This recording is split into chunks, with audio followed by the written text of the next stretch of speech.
It was in June of 2017, in a quiet house on the outskirts of London, that Anita Pallenberg slipped away from this world. She was 73 years old, her laughter stilled, her fierce eyes closed for the last time. And yet, those who had known her, or simply glimpsed her through the myths of rock and roll, felt as if a part of a great story had ended, leaving only echoes in the shadows of memory. For Anita was not merely a companion to musicians, nor merely a model, nor merely an actress. She was something between the worlds, a spark that flared among the rolling stones and helped shape their spirit, though her name was never etched in album covers or contracts. She had walked alongside brilliance, excess, violence, and tragedy, and she left behind a life that seems too wild, too luminous, and too haunted to be entirely believed. Welcome, dear listener, to Timeless History Documents. Tell me in the comments when and where you are listening as part of this global circle of remembrance. And if you wish to support these journeys through time, do subscribe before we begin. It begins not with the noise of guitars or the flash of cameras, but with the pale light of a winter morning in Rome. The year was 1942. The world was drowning in war, and across Europe cities smoldered under the weight of conflict. Anita Pallenberg was born into this atmosphere, in the eternal city itself, where ancient ruins looked down upon the smoke and ration lines of modern catastrophe. Her father was an Italian sales agent with a stern practicality. Her mother a secretary with quiet intelligence.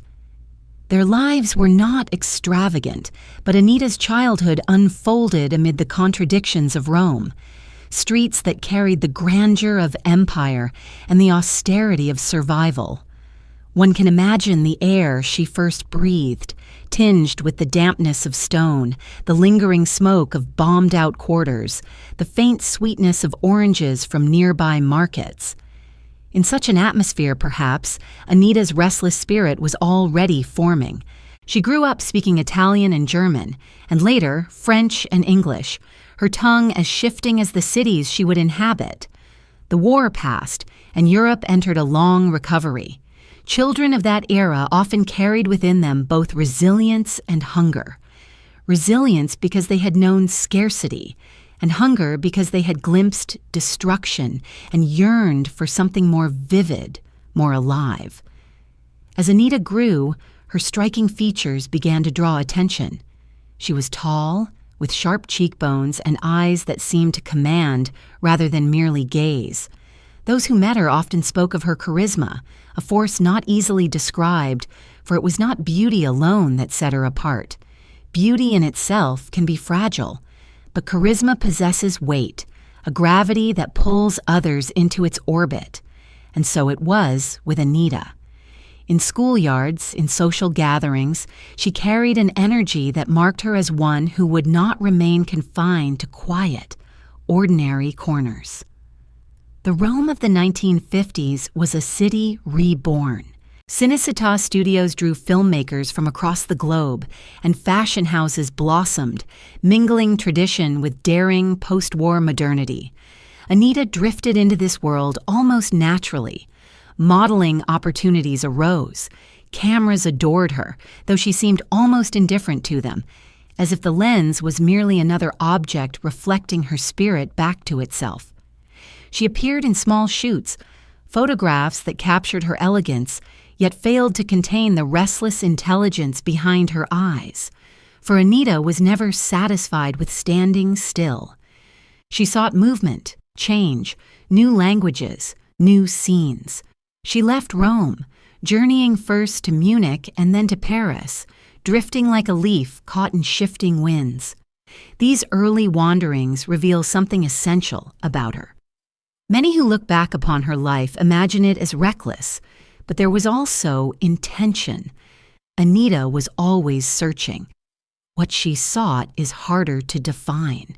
Was it freedom, a life beyond conventions of family and tradition? Was it art, a deeper form of expression than the polished surfaces of modeling could provide? Or was it the allure of danger, the pulse of living near the edge where existence feels most vivid? Perhaps it was all of these, or perhaps none, for often the search itself matters more than the object of searching. In Paris, she mingled with artists, students, bohemians who crowded the cafes along the left bank. The smoke of Gauloises hung in the air, mingling with the bitter scent of black coffee. Music drifted from radios, chanson, jazz, the rising tremors of a new cultural wave that would soon sweep across Europe and America alike. Anita spoke easily, shifting between languages, her laughter infectious, her opinions sharp. She was not content to be admired from afar. She engaged, provoked, charmed, unsettled. Those who met her often recalled how quickly she could move from warmth to distance, from affection to cool appraisal, as if she were forever testing the strength of the connections she made. And yet, despite her allure, she remained an outsider. She never sought to be bound by any one circle, any one group of friends. She belonged everywhere and nowhere. This trait, too, would follow her throughout her life, carrying her through the most glittering of parties and leaving her often alone in the aftermath. For some, such detachment is a wound. For Anita, it became a kind of power. It was during these years that she discovered cinema not as a passive spectator, but as a realm in which she might exist. She found herself drawn into small acting roles, experimental projects where her presence, her gestures, mattered more than lines or scripts. Directors sensed her magnetism. She could hold a screen without effort, her movements subtle, her glances lingering like half-spoken riddles. Even when the films themselves were obscure, Anita stood out. She was no trained actress, yet she embodied characters with an authenticity born of her own unpredictability.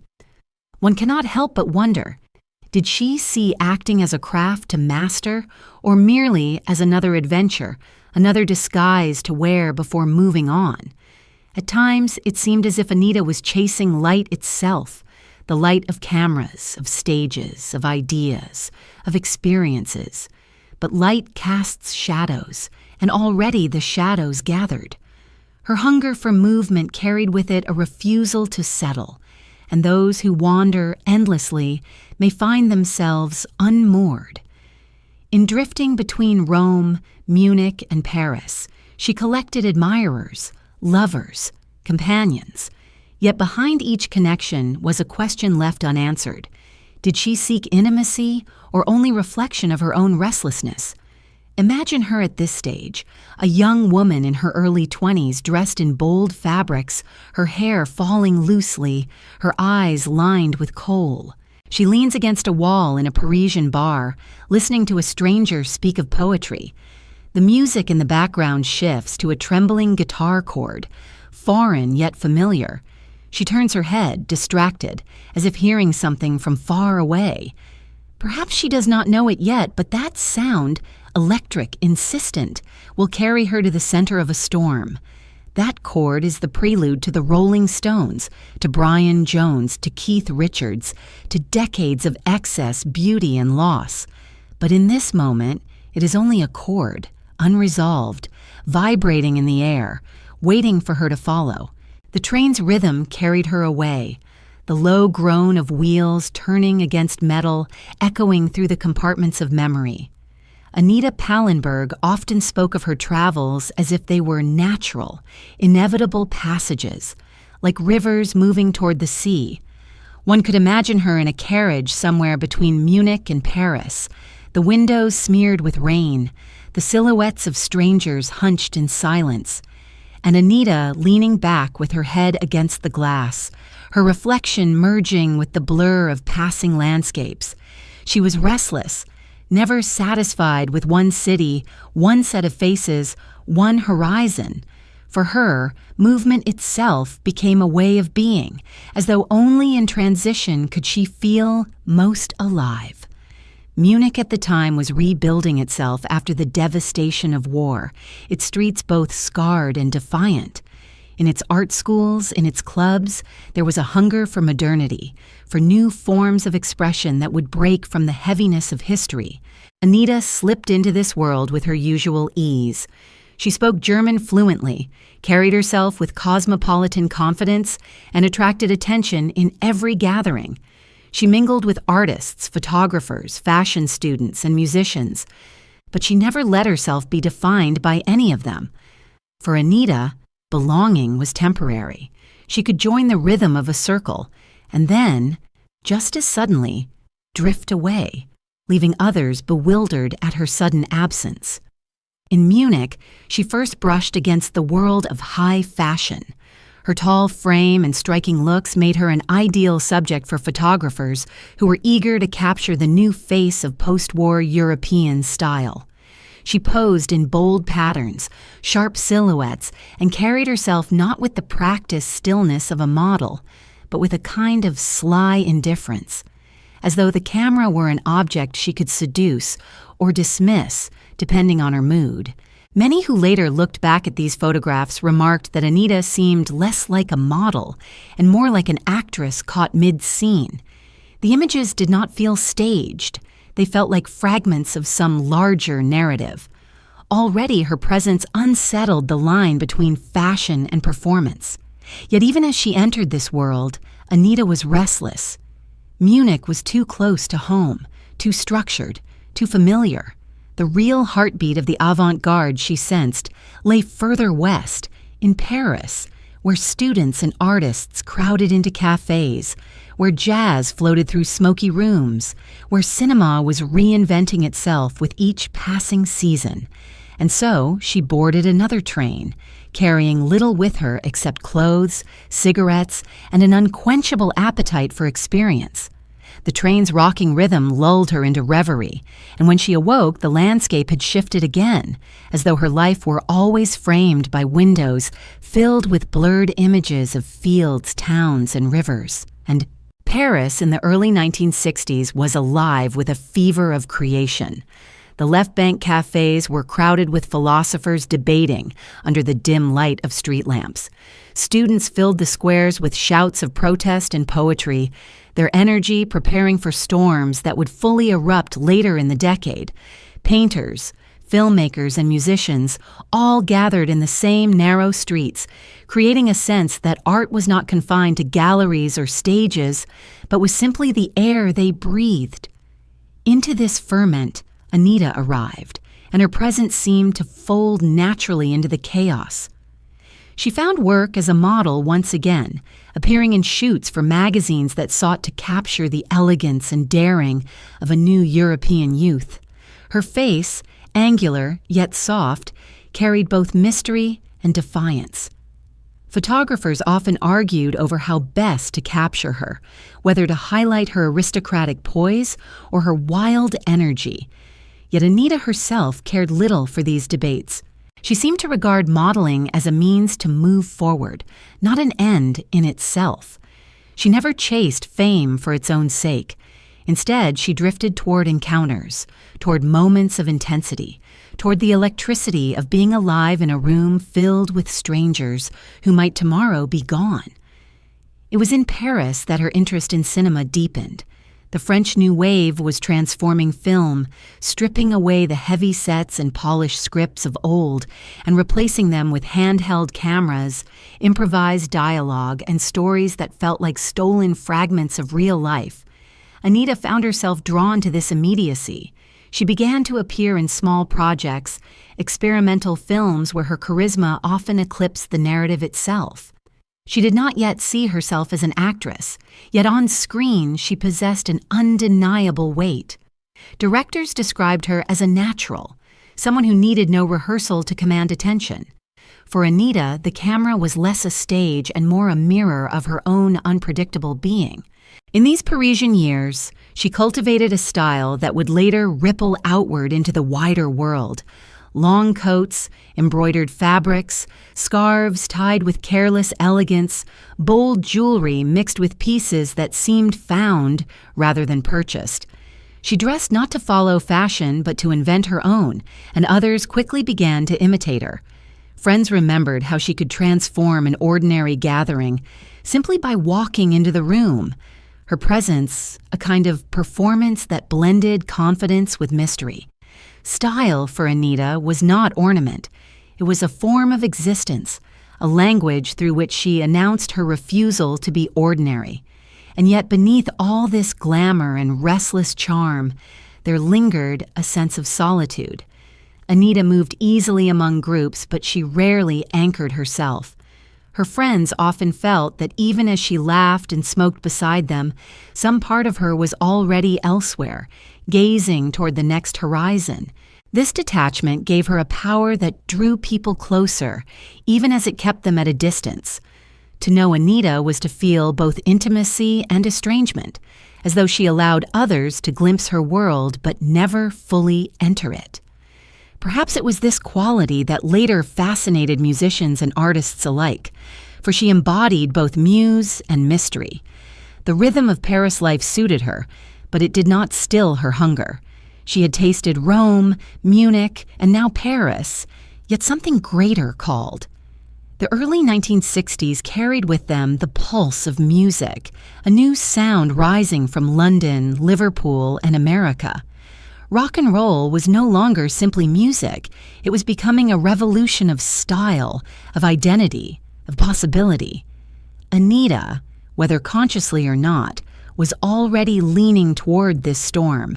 She heard the distant rumble in the strum of guitars carried on radios, in the fever of students dancing in cellars, in the laughter of strangers who spoke of bands as if they were prophets.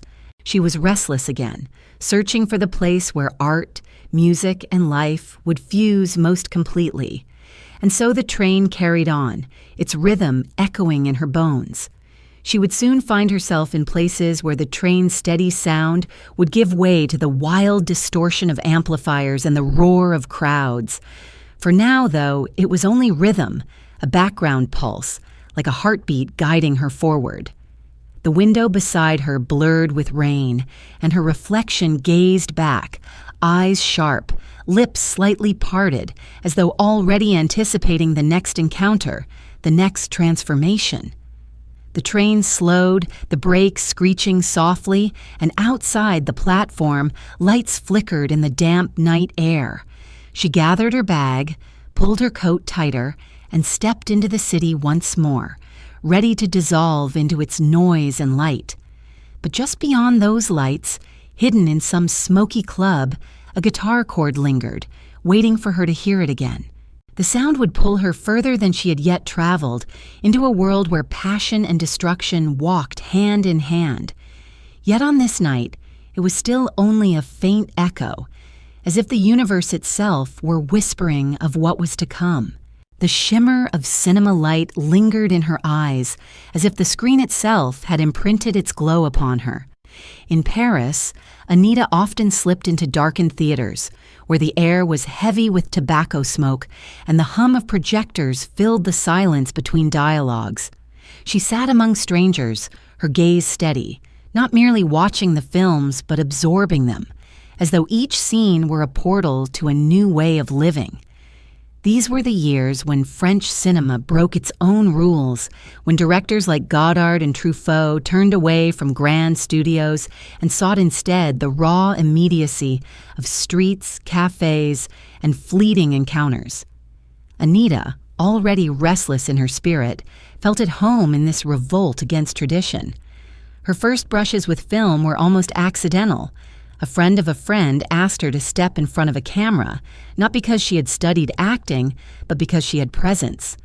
And presence was what mattered most in those experimental circles. She moved across the screen with an ease that unsettled. Her gestures were not rehearsed, her expressions not calculated. She gave herself to the moment, and the camera responded by magnifying her allure. These early projects were small, often forgotten by audiences, but for Anita, they were revelations. Acting was less about becoming someone else and more about letting her own unpredictability surface. In each role, she revealed fragments of herself, fragments that perhaps she had not fully known until they were caught in the flicker of film. People who saw her then often remarked that she was not conventionally disciplined. She did not memorize lines with careful repetition, nor did she craft characters through study. Instead, she relied on instinct, on the immediacy of her own moods. It was both her strength and her limitation. Directors either adored or despaired of her, but rarely remained indifferent. In Anita, one glimpsed a woman who carried an untamed quality, as if she lived perpetually half a step beyond the confines of the stage or the screen. Was it art? Or was it simply Anita being herself? The line was blurred, and perhaps that was the point. It is worth pausing to consider what drew her so powerfully to the world of film. Perhaps it was not only the performance itself, but the atmosphere surrounding it. The late-night gatherings where scripts were debated over wine-stained tables, the thrill of improvisation, the camaraderie of outcasts who refused to accept the rules of polite society. Cinema, for Anita, was not merely an industry, but a way of being, a community that celebrated rebellion and difference. She moved among actors, painters, photographers, always at ease, always the center without ever seeming to try. Her beauty, too, played its part, though it was never beauty in the soft or delicate sense. Anita's looks carried an edge, a sharpness that unsettled even as it attracted. Photographers often noted that she seemed to challenge the viewer, her gaze direct, unflinching. It was this quality that set her apart from other models and actresses of the time, who were often shaped into icons of sweetness or glamour. Anita embodied something darker, something raw, a refusal to be tamed. It was not surprising, then, that she would soon find herself drawn into circles where music and chaos intertwined. Still, these early years in film offered her a kind of education, not in technique, but in self-discovery. Through roles both small and obscure, Anita learned how to inhabit an atmosphere, how to let silence speak, how to communicate more with a glance than with words. These were skills she would later carry into her relationships with musicians, where influence was often unspoken, conveyed not through argument, but through the subtle weight of presence. One can imagine her in a dim rehearsal room, cigarette smoke curling upward as she delivered a line without effort, then breaking into laughter as though dismissing the entire performance. For Anita, seriousness and play were never far apart.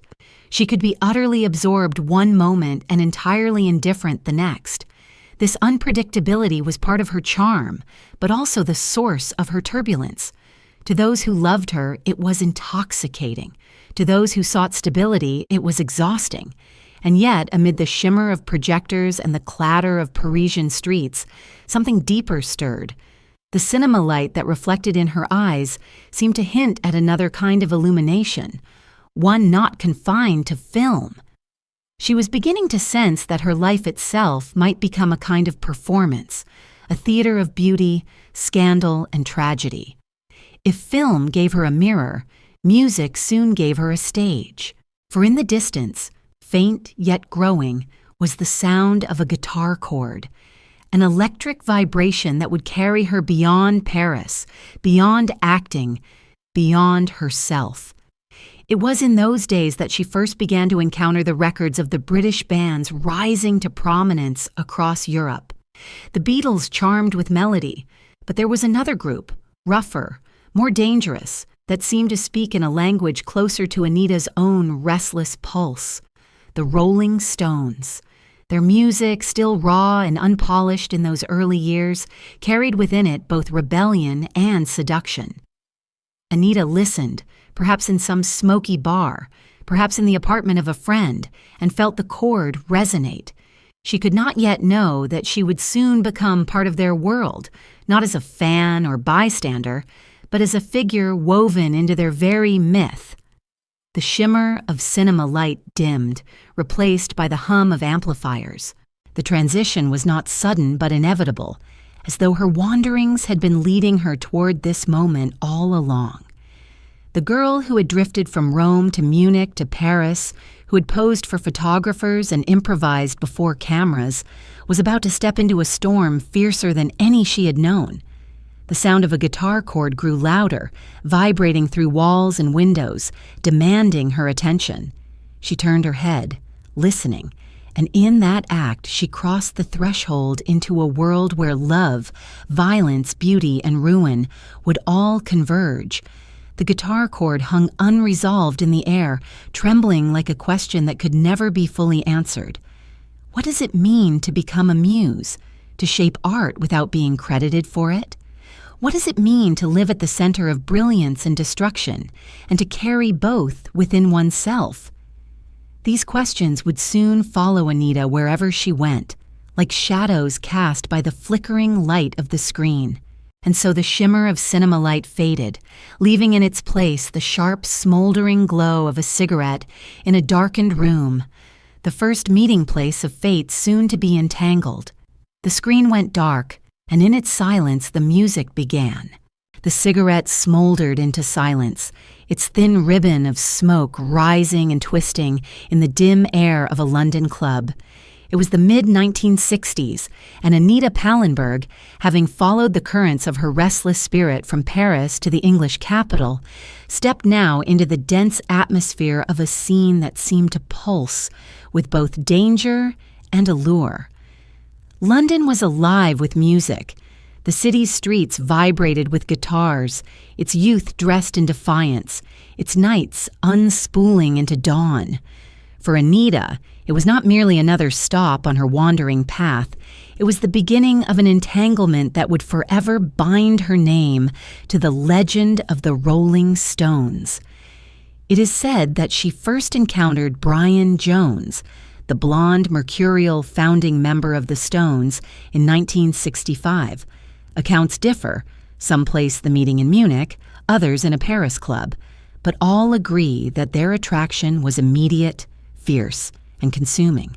Brian was already a figure both admired and feared, a gifted multi-instrumentalist, sharp in dress, unpredictable in temper, with a charisma that drew admirers and left them trembling.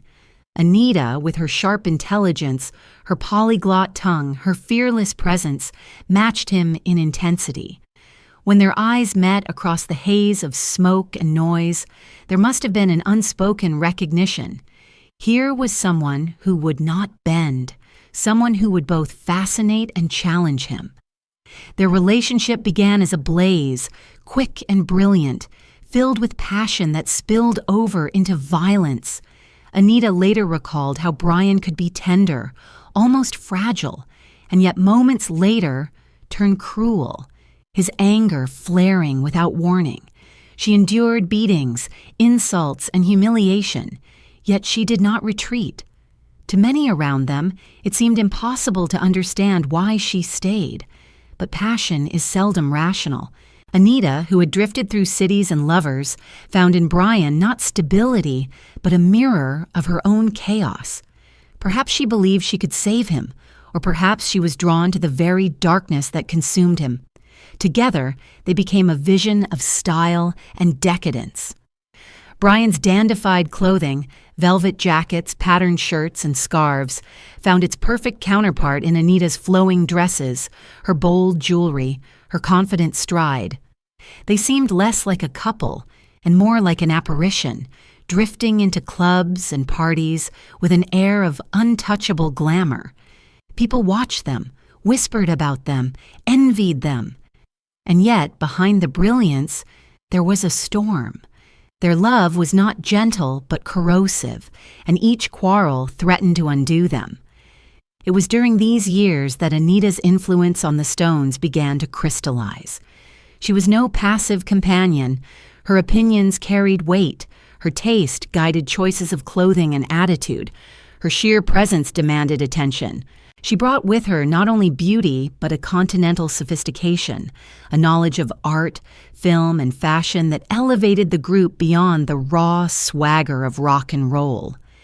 Mick Jagger and Keith Richards, watching her, felt her pull as strongly as Brian did. Some later whispered that Anita was as vital to the band's transformation into icons as any of their producers or managers. She was, in a sense, the embodiment of the very spirit they sought to project. Daring, exotic, unpredictable, both alluring and dangerous. And yet, within the walls of their shared rooms, shadows deepened. Brian's temper grew worse, fueled by drugs, alcohol, and paranoia. Friends recalled nights when Anita would appear with bruises, her laughter masking pain. But they also remembered how fiercely she stood by him, unwilling to walk away. To leave Brian, then, was to step away from the very storm she had entered willingly, and Anita was not one to retreat.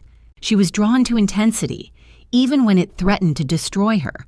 Was it love, or was it addiction of another kind? The addiction to chaos, to passion burning at the edge of control? The answer may never be clear, even to Anita herself. Their travels together only heightened the drama. In Morocco, in swinging London, in hidden villas, their romance unfolded like a performance, with each gesture magnified by the eyes that followed them. Photographers captured Anita in flowing caftans, her hair wild, her gaze direct, beside Brian in his embroidered shirts and pale trousers. Together, they seemed like emblems of a new Bohemian aristocracy, living by no one's rules but their own. Yet the truth behind those images was harsher, more fragile. Each photograph concealed the bruises, the arguments, the moments when Anita wondered whether she could endure. Still, Anita remained, bound to Brian in ways that defied explanation. She later confessed that she often saw in him a kind of lost boy, someone whose talent and charisma masked deep wounds. She wanted to protect him, even as he hurt her. Perhaps this is one of the paradoxes of love, that it can bind us most tightly to those who break us most profoundly. For Anita, who had always lived on the edge of belonging, Brian became both lover and prison muse and tormentor. By the late 1960s, however, their relationship was unraveling. Brian's drug use escalated, his violence became unbearable, and his position within the Stones weakened. The band, once centered around his energy, began to shift toward Mick and Keith, leaving Brian isolated. Anita, too, found herself drawn toward another force, one that offered not gentleness, but a different kind of steadiness. Keith Richards, quiet where Brian was volatile, thoughtful where Brian was erratic, entered her life not as a sudden blaze, but as a slow, grounding presence. And soon, Anita would step across that invisible line, leaving behind the smoldering ruin of one love for the uncertain promise of another. But for now, the cigarette still glowed faintly in the ashtray, its smoke curling upward as Brian and Anita sat together in some dimly lit room, the silence between them heavy with unspoken fury and longing. The door, not yet slammed, waited in the shadows, a silent witness to the storm that would soon scatter them apart. The dull thud of the slammed door reverberated through the small flat, its echo lingering longer than the sound itself, like a wound that refused to close. For Anita Pallenberg, the years with Brian Jones had begun as an intoxicating storm. But now that storm had turned into something darker, something that threatened to consume them both. Each quarrel ended in silence or in violence. Each reconciliation carried only the faint promise of peace before the cycle began again. Behind the glamour that surrounded them, behind the photographs that captured their beauty, lay nights of rage, despair, and tears that no camera would ever reveal. Brian's temper, always quick, had grown volatile as his dependence on drugs deepened.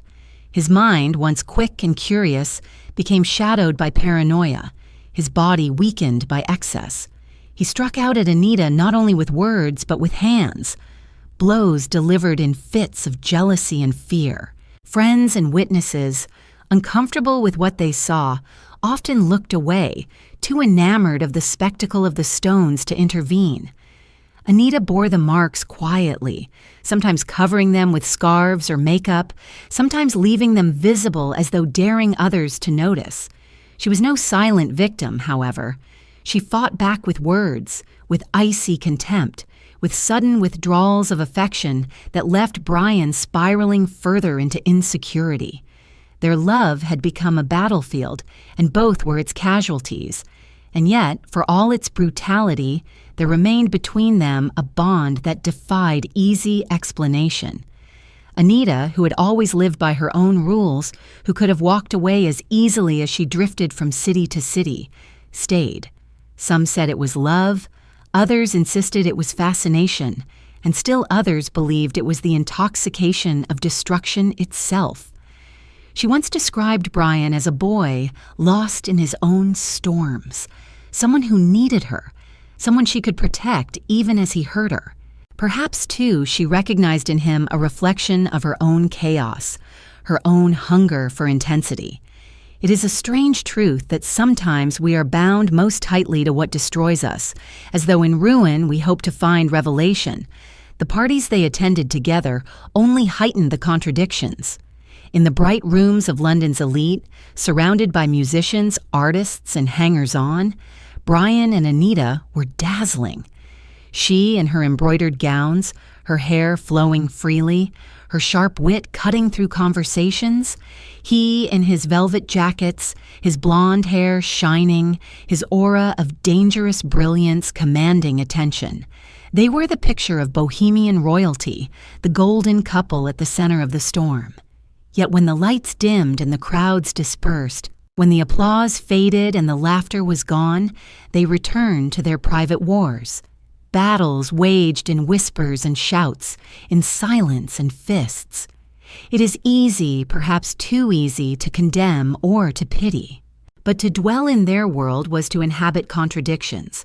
Love and violence were not separate, but intertwined, each feeding the other. Passion, in its purest form, rarely exists without danger, and Anita, who had never sought safety, was drawn to the fire. She lived by intensity, and intensity is rarely kind. Still, there were moments of tenderness, flashes when Brian would play guitar softly in the corner of a room, and Anita would listen, her eyes softened, her hand resting lightly on his shoulder. Moments when the storm seemed to calm, when the possibility of peace appeared just within reach. But like smoke, those moments dissipated quickly, leaving only the choking air of resentment. The excesses of the decade surrounded them. London's nights stretched endlessly, filled with drugs, alcohol, music, and endless faces. Anita, with her cosmopolitan background and fearless spirit, was at ease in every gathering.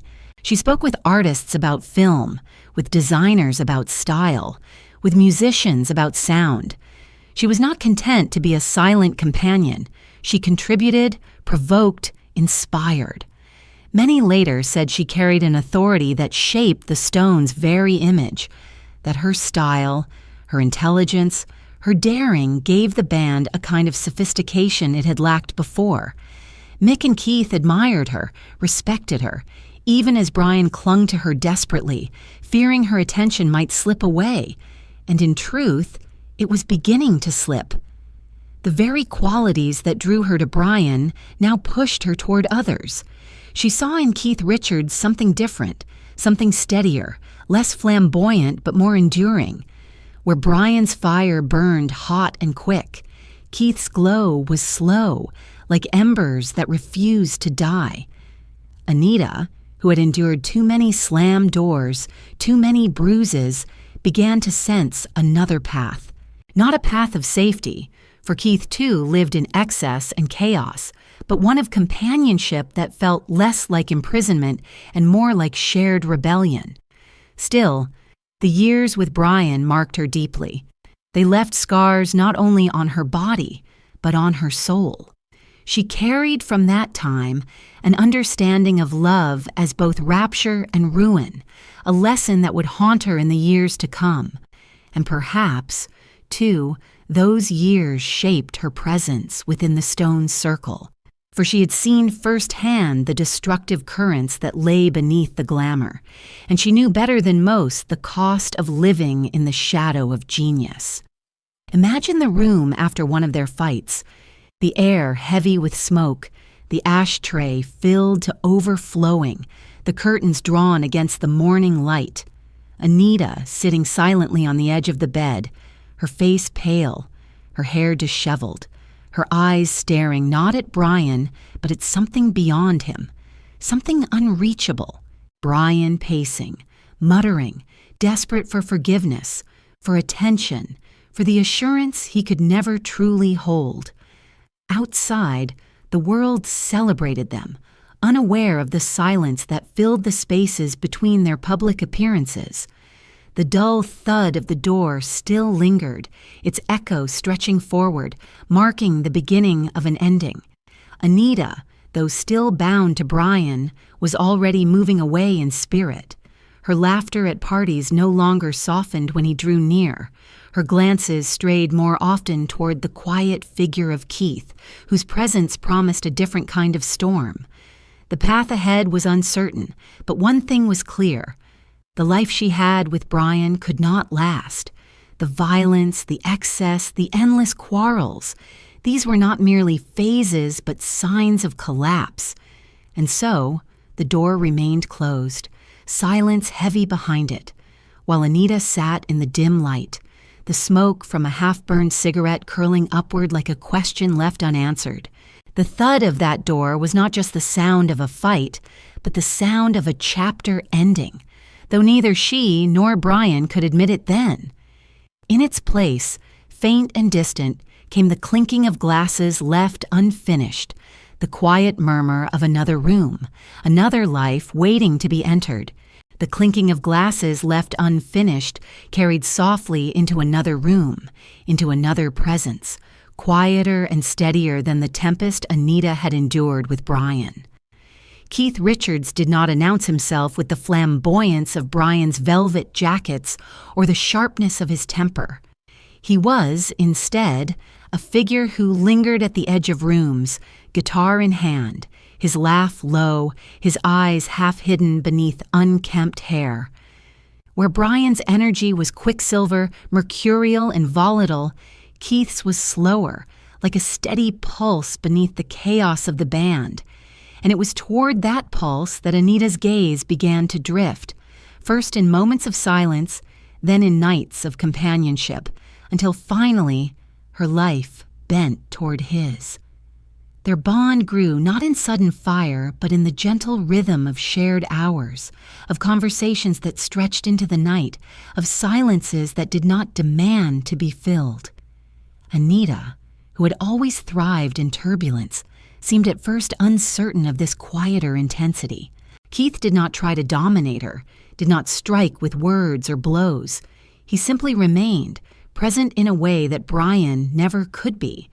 Perhaps it was this steadiness that allowed her to breathe, to feel not only the thrill of danger, but the comfort of being seen without judgment.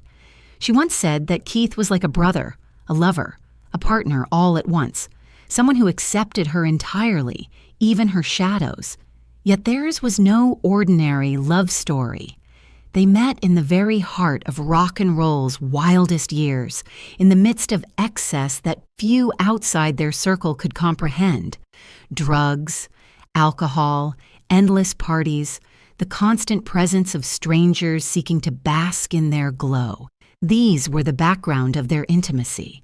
And Anita, whose restless spirit had carried her across Europe, found in Keith not safety, but a companion for the journey. Together they would wander into exile, into addiction, into loss. Their love was not salvation, but it was a tether, a rope that kept them bound, even when the storm threatened to sweep them both away. The transition from Brian to Keith was not simple.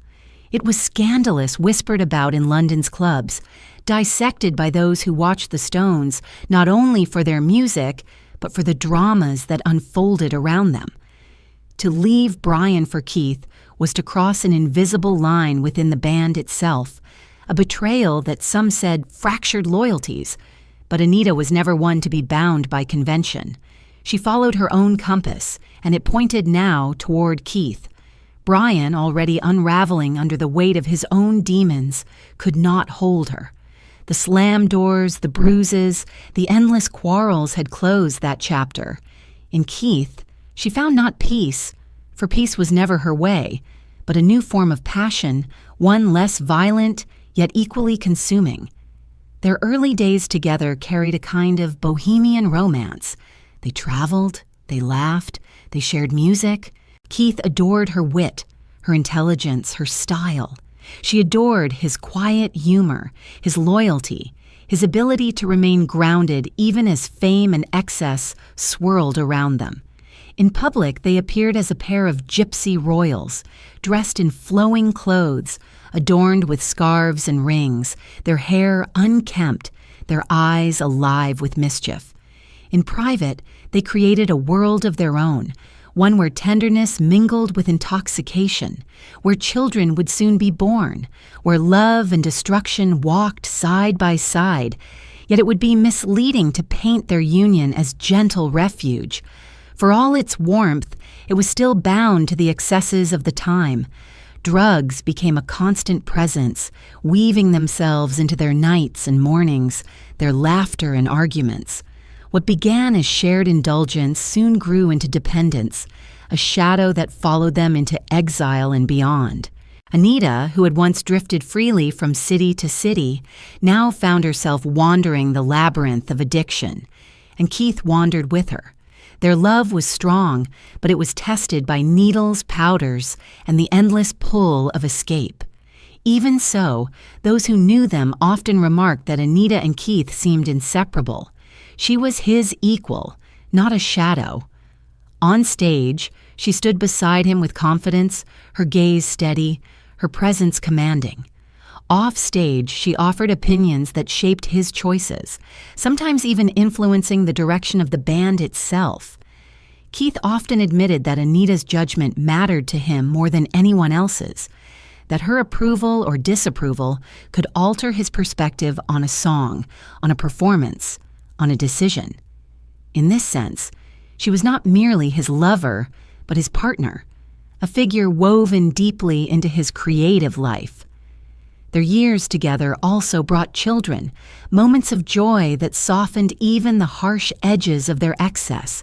Anita embraced motherhood with a kind of fierce devotion, even as addiction complicated her path. Photographs from those years show her with infants in her arms, her eyes tired yet tender, her beauty undimmed but shadowed by the weight of responsibility. Keith, too, spoke often of how their children became anchors amid the storm, reminders of what mattered beyond music and fame. Yet even this anchor could not fully steady them, for the currents of their lifestyle pulled hard, dragging them further into chaos. And so the clinking of unfinished glasses lingered in the air, a reminder that nothing was ever truly set aside. Their bond, though deep, carried within it the same excess that had consumed Brian, though in a different form. Instead of violence, it was addiction. Instead of slammed doors, it was nights lost in haze. Yet through it all, Anita and Keith remained bound, their love both sanctuary and trap.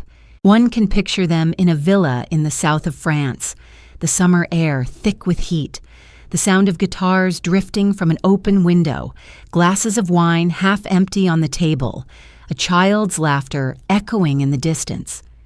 Anita, draped in flowing fabrics, her jewelry glinting in the sun, leans back with a cigarette, her eyes fixed on Keith as he strums idly.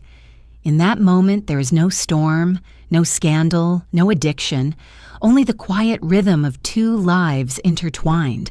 But such moments, like the clinking of glasses, are fleeting, leaving behind echoes rather than permanence. The unfinished drink waits untouched as Anita and Keith prepare to leave once more, to journey into exile, to wander across deserts and seas. For the road would not end here. Ahead lay Morocco, France, America, and the long years of both creation and destruction. The glasses would remain behind, their contents stilled, as if marking the transition from one chapter of Anita's life to the next. And in the silence after their departure, the faint sound of desert wind would begin to stir, carrying with it the dust of distant journeys. The desert wind carried dust across the horizon, a whispering veil that blurred the line between earth and sky. It was in Morocco that Anita and Keith's wandering spirit found a landscape that mirrored their own. The shifting sands, the endless roads, the sense of belonging nowhere and everywhere at once. These were the contours of the life they now lived together. The mid-1960s were giving way to something stranger, more unmoored, and Anita was at the very heart of it, moving not as an observer, but as a participant in a nomadic dance of music, love, and excess. They had come to Morocco in the wake of the Rolling Stones' increasing troubles in England, pursued by police raids and scandal, searching for a place where they might breathe freely. Brian Jones had gone ahead with Anita once, in the final, unraveling days of their relationship, and it was there that the last strands between them had frayed. In the Moroccan light, Brian's paranoia and cruelty seemed only sharper, his violence more unbearable, and Anita's decision to turn away from him more certain. By the time she returned to that same land with Keith, the shift was complete. She was no longer Brian's lover, no longer the wounded partner in a war of passion and destruction. She had crossed into a new companionship, one that offered not peace but a different kind of endurance. The deserts of Morocco seemed to suit Anita's restless soul. She walked through markets heavy with spices, the air thick with the scent of cumin and cinnamon, her long skirts sweeping dust from the ground, her eyes bright against the sun. She spoke in many tongues, slipping between languages as easily as she slipped between roles, charming strangers and locals alike. Keith, often shy beyond his circle of friends, relied on her to navigate these spaces. She was his translator, his ambassador, the one who carried sophistication where his music carried rebellion. Together they seemed like traveling royalty, untamed and unbound, a pair who belonged more to myth than to ordinary life. But Exile, no matter how romantic, carried its own weight. To live as wanderers was to live without roots. Each new villa, each new country, each new set of friends provided only temporary shelter. They were always on the move, driven as much by necessity as by desire. Police pressure, scandals, the relentless scrutiny of the press, all pushed them outward, further from the homes they once knew. Anita, who had grown accustomed to drifting, adapted easily. She wore her dislocation like another garment, elegant and exotic, yet beneath the flowing fabrics and jewelry, beneath the laughter and music, lay an unease. To be forever in motion is also to be forever unanchored, and Anita carried that unanchored weight within her. Still, the Moroccan years shimmer with images of freedom. Friends remembered Anita riding through desert towns, her hair loose, her eyes fierce, her presence magnetic. She and Keith traveled not only for escape, but for discovery, drawn to cultures and sounds beyond the Western world. They listened to local musicians, sat in courtyards where drums echoed against stone, absorbed rhythms that later wove themselves subtly into the stone's music. Anita, always attuned to art, felt these experiences deeply. She was not merely a companion on these journeys, but a conduit, helping to shape how Keith and the band perceived the world beyond their own fame. And yet, as always, freedom carried its shadow. The same wandering spirit that gave them joy also eroded their stability. Drugs traveled with them, hidden in suitcases, exchanged in whispers. Nights stretched into mornings of confusion, mornings into days lost in haze. Anita, who had once seemed immune to boundaries, now found herself caught in a different kind of prison, the prison of dependency. Keith was no different, and together they spiraled further into habits that dulled their edges even as they heightened their myth. To outsiders, they appeared as legends, embodiments of Bohemian excess. To themselves, perhaps, they felt both liberated and trapped, both exalted and diminished. The desert wind carried whispers of change. Within the stones, the balance of power was shifting further. Brian, increasingly fragile, drifted into isolation. Mick, always ambitious, move toward the center of the spotlight. Keith, quiet but steady, remained the band's heart, and Anita stood beside him, not as decoration, but as muse, critic, and partner. She was never silent in their circles. Her opinions could sting, her laughter could disarm, her presence could alter the atmosphere of a room. Keith once said that Anita had a way of making him see himself clearly, even when he did not want to. In this sense, she was both lover and mirror, revealing truths that others dared not speak. Perhaps it was this role, the role of truth-teller, of Muse, that defined her most during those years of exile. She was not writing the songs, not playing the guitar, not standing under the stage lights, and yet her influence was undeniable. The clothes they wore, the attitudes they carried, the images they projected, all bore her imprint. When the Stones began to shift from their early rawness into a darker, more sophisticated style, Anita's presence was there, woven into the fabric of their transformation. Still, in the quiet hours of night, the desert wind would rise, rattling the windows of their temporary lodgings, stirring questions that Anita herself may have felt but never voiced aloud. What does it mean to live always as a guest, never as a dweller? What does it mean to shape the spirit of a band, a culture, without one's name inscribed in its records? And what price is paid for such intensity, such proximity to brilliance and ruin? The answers were elusive, carried away by the same wind that filled the silence after the laughter and the music had ended. Imagine her one evening in Morocco, seated on a rooftop as the sun sank into the horizon, the sky bleeding into shades of crimson and violet. Below, the call to prayer echoed through the streets, mingling with the scent of spices and dust. Beside her, Keith strummed a guitar, half-formed melodies drifting into the air. Anita's eyes followed the horizon, her cigarette glowing faintly in the twilight. She said little, but her silence was not empty. It was filled with thoughts, with questions, with a longing that perhaps even she could not name.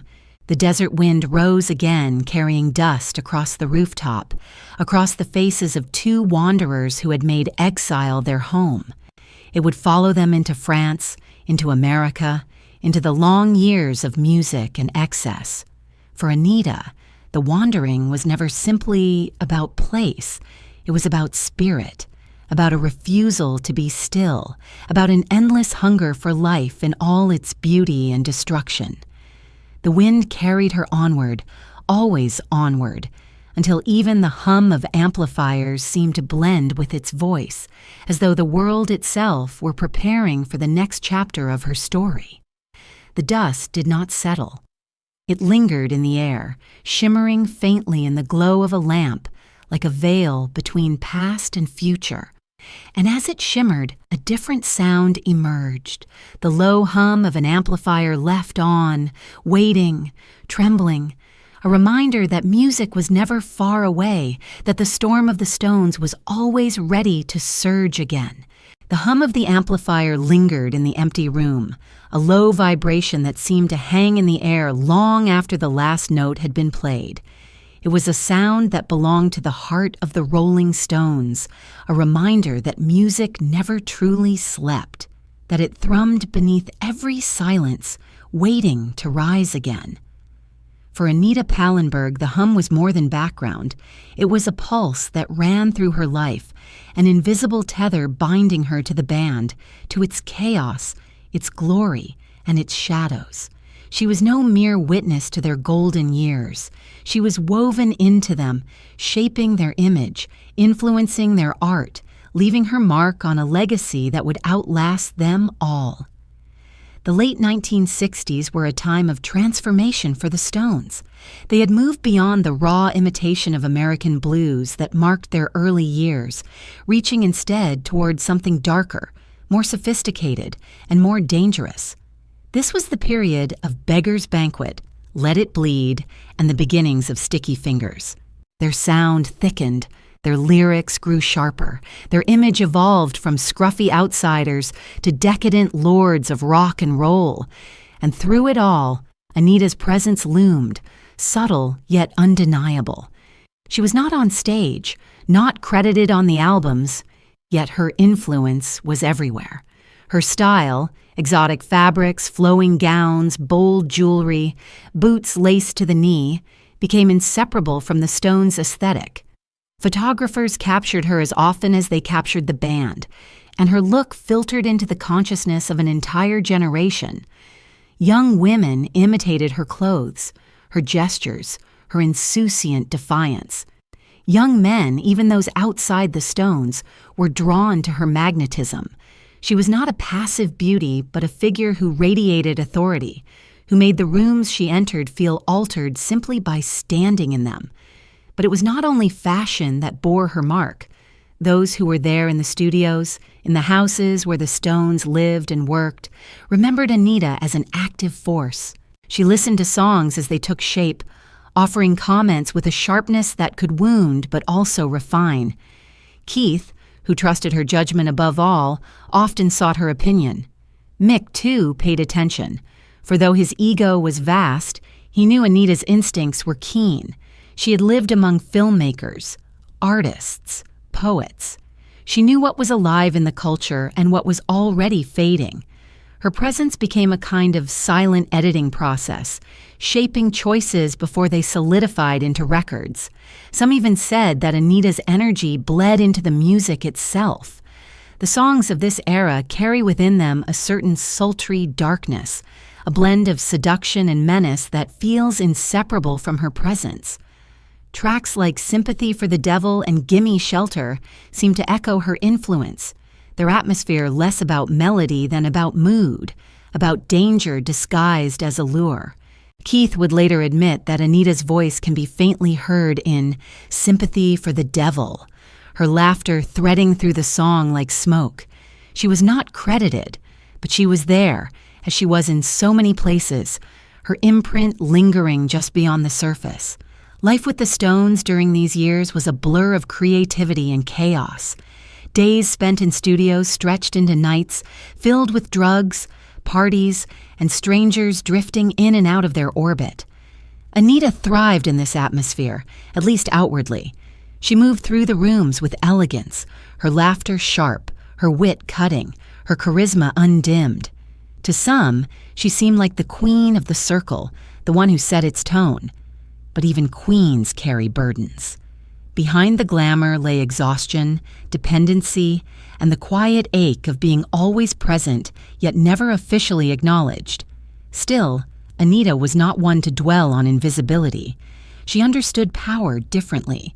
For her, influence mattered more than credit. And she did not need her name on records to know she had shaped them. Her power lay in subtler realms, in the way she could shift a conversation, change a decision, alter a mood. And in this sense, she was not only a muse, but a participant. Her artistry expressed not in songs or scripts, but in the lived theater of their lives.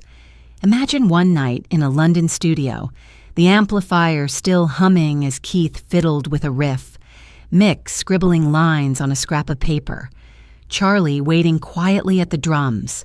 Anita sat in the corner, cigarette in hand, her eyes half closed as she listened. When the take ended, she spoke softly, perhaps only a sentence, perhaps a question. But whatever she said lingered, shaping the next attempt, guiding the song toward what it would become. She was not directing, not demanding, but her presence shifted the air, and in that shift, the music changed. The golden years of the Stones cannot be told without her. She was the hidden figure in their myth, the woman who embodied their spirit while also complicating it. For while the band projected an image of untamed masculinity, Anita's presence blurred those lines, reminding them, and the world, that their power was not solely their own. She was their equal, their challenger, their reflection.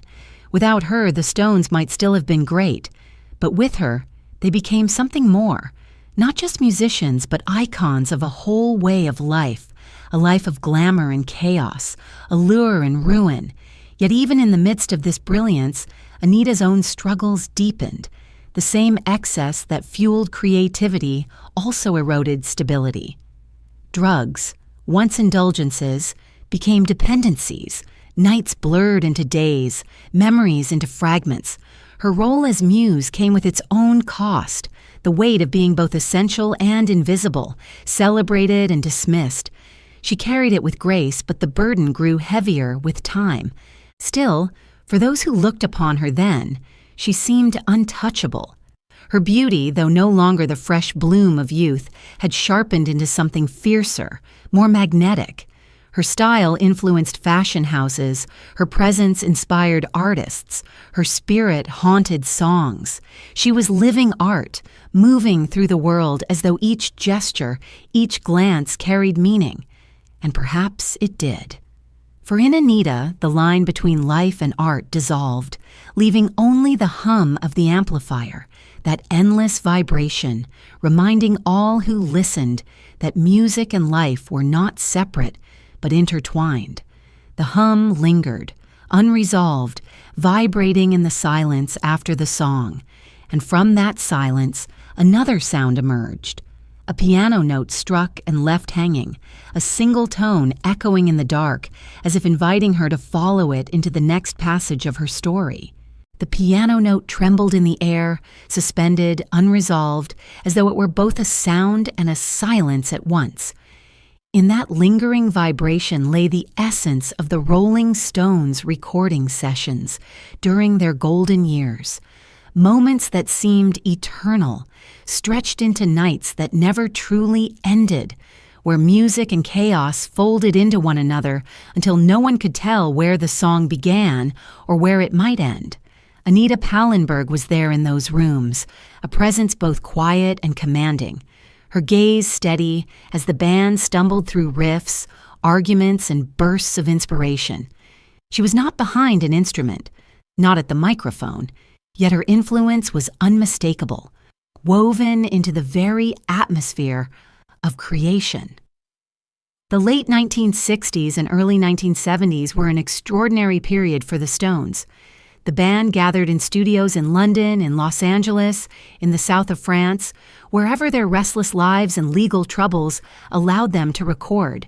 In these spaces, the air was thick with smoke and sound, the walls reverberating with guitar feedback, drum beats, Mick's muttering as he scribbled lines, Keith's endless pursuit of the perfect riff. Anita sat among them, sometimes in the shadows, sometimes at Keith's side, sometimes drifting across the room with a cigarette in one hand and a drink in the other. She was both participant and witness, the silent partner in a ritual that created some of the most enduring songs of the era. Those who recall her presence speak of her sharp tongue, her ability to puncture egos with a single remark. If a take felt lifeless, she would say so. If a lyric rang false, she would let them know. Her criticisms were not couched in politeness, nor were they softened by diplomacy. She spoke directly, and the band, though prideful, listened. Keith especially leaned on her judgment. He trusted her instincts, knowing that Anita's sense of art was honed not by training, but by a life lived among painters, filmmakers, and musicians across Europe. She had seen enough, heard enough, felt enough to know when something was alive and when it was merely empty noise. Her laughter, too, found its way into the music. On Sympathy for the Devil, faint but unmistakable, her voice threads through the track, a sharp, almost mocking echo that deepens the song's sinister energy. It was not planned, not written into the arrangement, but like so many things in the Stones world, it happened because Anita was there, because her presence could not help but shape the sound. This is the paradox of her role, uncredited, invisible in official histories, yet indispensable to the spirit of the work. The sessions themselves were unlike anything ordinary. They began late in the evening, often after days already blurred by parties, and stretched until dawn. Instruments were scattered across the floor, amplifiers buzzing, empty bottles collecting in corners. Friends, lovers, strangers drifted in and out, some contributing, others merely watching, all feeding into the strange alchemy of creation. Anita thrived in this atmosphere, her energy attuned to the chaos. She could sit for hours, saying little, then suddenly offer a comment that cut to the heart of the matter. Or she could vanish into another room, returning hours later with a new idea, a fragment of melody hummed under her breath, a line of poetry remembered from some book. To outsiders, these nights might have seemed formless, indulgent, even wasteful. But within the Stones' world, they were necessary, the crucible in which raw fragments of sound slowly became songs. And Anita's role, though subtle, was crucial. She kept Keith grounded, reminding him when to persist and when to let go. She challenged Mick, refusing to flatter his ego. She even amused Charlie, whose quiet presence often masked his dry wit. In her way, she was a balancing force, though balance was never entirely possible in that circle. And yet the excess of those sessions cannot be ignored. Drugs flowed freely, numbing exhaustion, heightening inspiration, blurring memory. Anita was no exception. She indulged, sometimes recklessly, her body and spirit increasingly bound to the substances that surrounded them all. What began as experimentation, as rebellion, as escape, became dependency.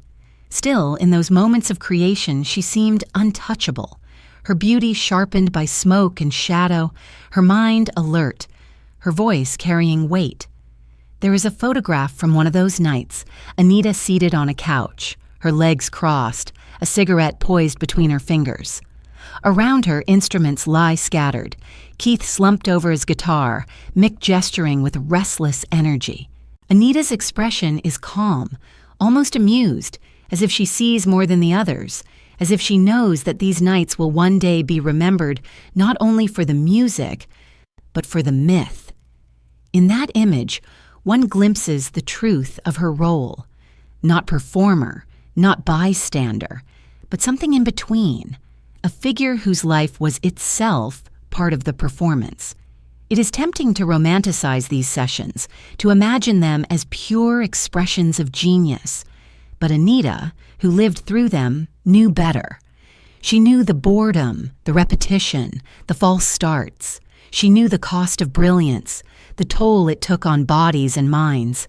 She saw Keith pushing himself beyond limits, Mick driving everyone with relentless ambition, Brian drifting into absence before disappearing altogether. She saw how creation could be both exhilarating and destructive, how the very songs that would endure for decades were born out of chaos that left scars.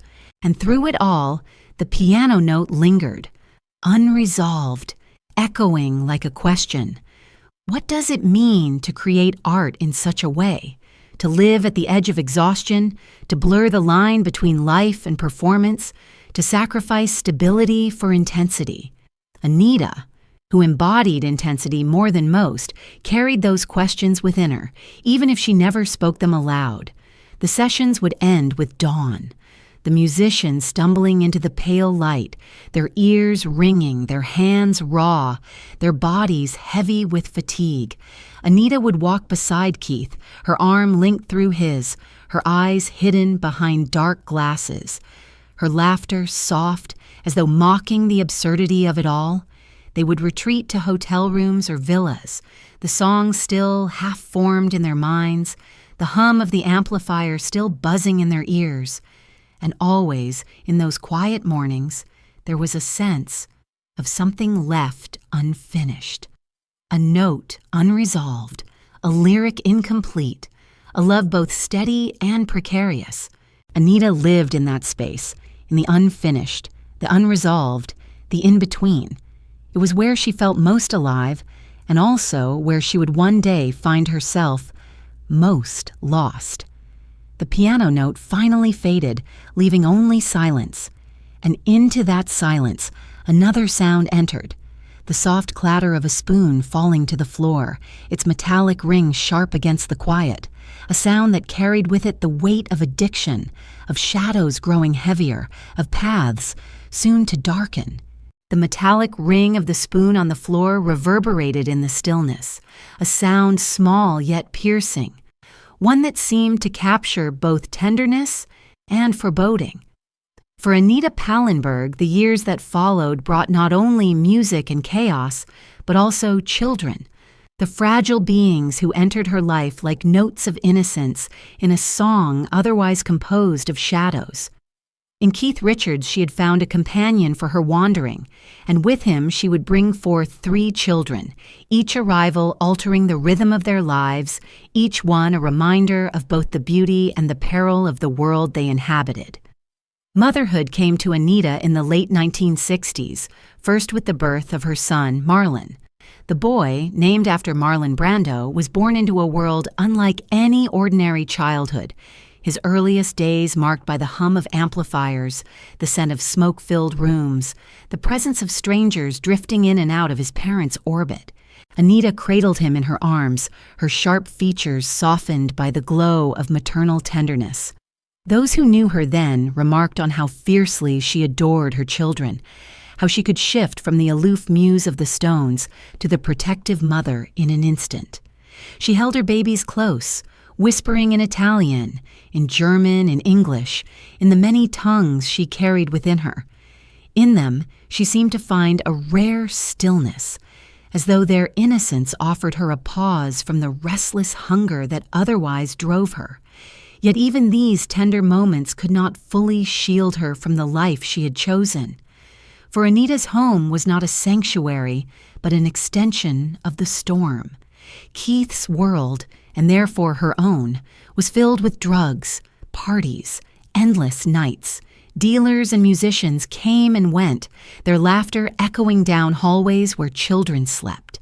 Anita, though devoted, was also ensnared. She too turned to drugs, first as indulgence, then as habit, then as need. The spoon on the floor was not only the sound of chance, but the sound of ritual, the daily rhythm of heroin that grew to dominate her and Keith's existence. And so the image of the mother rocking her child was forever shadowed by the image of the same woman preparing her next escape, her arms carrying both love and destruction. Still, the children brought light. Friends who visited recalled how Anita would sit in gardens with them, letting them crawl through grass, pointing to flowers, and naming them with gentle patience. She dressed them in wild colors, fabrics that echoed her own, as though weaving them into the same tapestry of life she and Keith inhabited. In photographs, Anita with her children looks both fragile and radiant, her beauty softened, her eyes alive with something deeper than glamour. These were the moments when she seemed most fully herself, when the chaos of the Stones' world receded, and what remained was simply a woman with her children, laughing softly at their discoveries. But the world around them was not gentle. The 1970s brought increasing scrutiny from police, who hounded the Stones for their drug use. Raids on their homes often turned up stashes, and Anita, as much as Keith, was caught in the net. Their children grew up amid these intrusions, their sense of home fractured by the constant threat of upheaval. Anita tried to shield them, but addiction weakened her defenses. There were times when she could not be the mother she wished to be, times when the needle came before the lullaby, when the haze of heroin dulled the urgency of love. She carried the guilt of these moments deeply, though she rarely spoke of it. It lived instead in her silences, in the long pauses between her bursts of laughter, in the shadows that grew behind her eyes. Her second child, a daughter named Angela, was born into this same storm. Anita adored her, yet the pressures of her life grew heavier. The media painted her alternately as glamorous and scandalous, as muse and corrupter, as beauty and witch. Few saw the truth, a mother struggling to balance love with survival, tenderness with self-destruction. Anita had always defied easy categories, and as a mother, she was no different. She was fiercely devoted yet flawed, giving her children both wonder and wounds. And then there was Tara, the third child, whose life would end almost before it began. Born in 1976, the boy lived for only a few days before dying of crib death. The loss shattered Anita. She had endured violence, scandal, addiction, but the death of her child was something beyond endurance. For years afterward, she carried his absence within her, a silence heavier than any word. It deepened her descent into drugs, sharpened her sense of grief, haunted her every step. In interviews decades later, Anita still spoke of Tara with a pain that had never dulled. His absence was a wound that never closed, a reminder that even in moments of love, tragedy shadowed her life. Motherhood and addiction wove together in her story like two threads impossible to separate. One offered her purpose, the other stole it away. One gave her light, the other drowned it in shadow. Friends often said that Anita longed for a quieter life, a life where she could simply raise her children away from the glare of fame and the grip of drugs. Yet her path was too entangled with Keith's, too bound to the world of the Stones. She could not step away, even when she wished to. Her children were raised in tour buses, in rented villas, in houses that were never truly homes. They grew up watching their parents drift between tenderness and haze, between love and loss. And yet, despite it all, Anita's children loved her fiercely. Marlon in particular spoke later of how his mother gave him a childhood unlike any other, filled with music, with art, with freedom. He saw not only her flaws, but also her brilliance, her intelligence, her endless charisma. For children, love is rarely simple, and for Anita's children, it was both wound and gift. The spoon clattered once more, an echo of habit and hunger, but above it there was another sound, the cry of a child, sharp, insistent, demanding presence. Anita bent to lift her infant, her hair falling across her face, her arms wrapping around the small body. For a moment, the addiction was forgotten, the world of music and scandal set aside. In that embrace, she was only a mother, fierce and fragile, carrying both love and despair in equal measure. The spoon lay on the floor, its metallic shine catching the faint light from the window. Around it, the room was quiet, save for the soft hum of distant traffic, the breath of a child, the beating of Anita's own heart. And in that silence, another sound crept in, distant yet inescapable, the echo of a gavel, striking wood, the voice of judgment that would soon follow as public scandals and legal troubles closed in on the fragile balance she tried to maintain. The echo of the gavel lingered, its sharp strike reverberating in the hollow spaces of memory, a sound that spoke of judgment, of trials both public and private.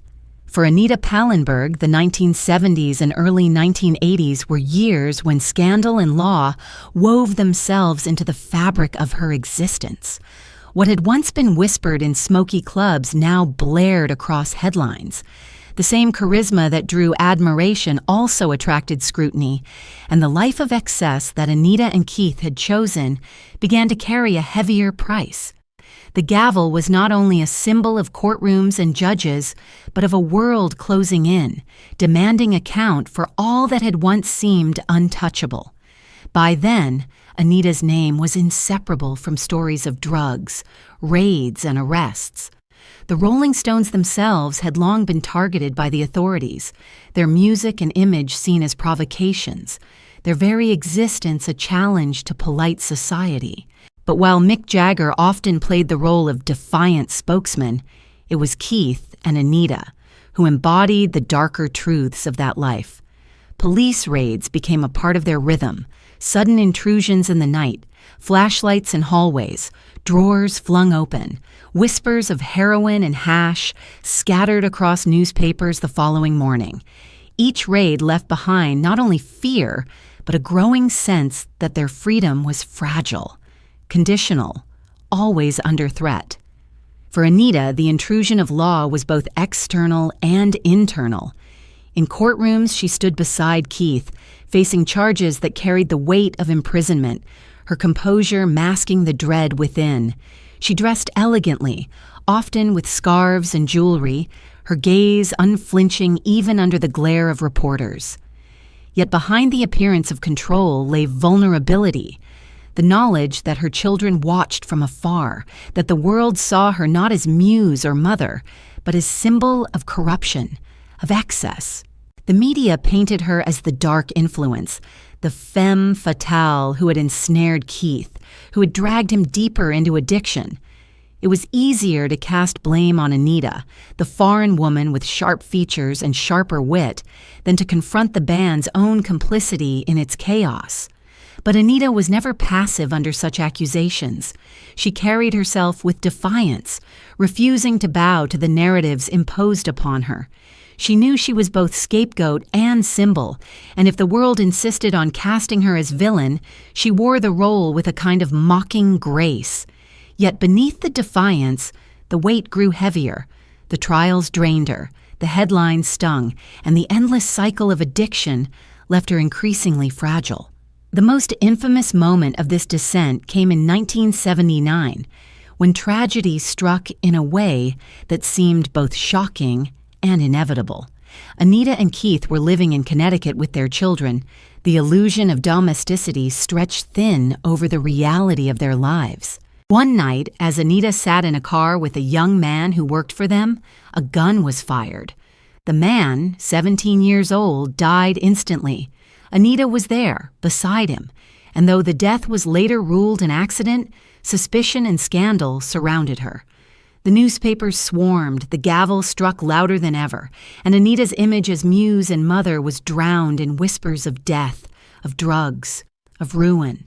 She later spoke of that night with haunted brevity, never able to give full voice to the weight it carried. Some said it was a game gone wrong, others whispered darker theories. But the truth, like so much in Anita's life, remained obscured, layered in ambiguity. What mattered was the effect.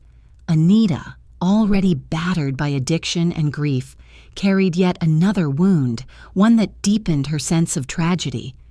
The boy's death followed her, a shadow that appeared in every mention of her name.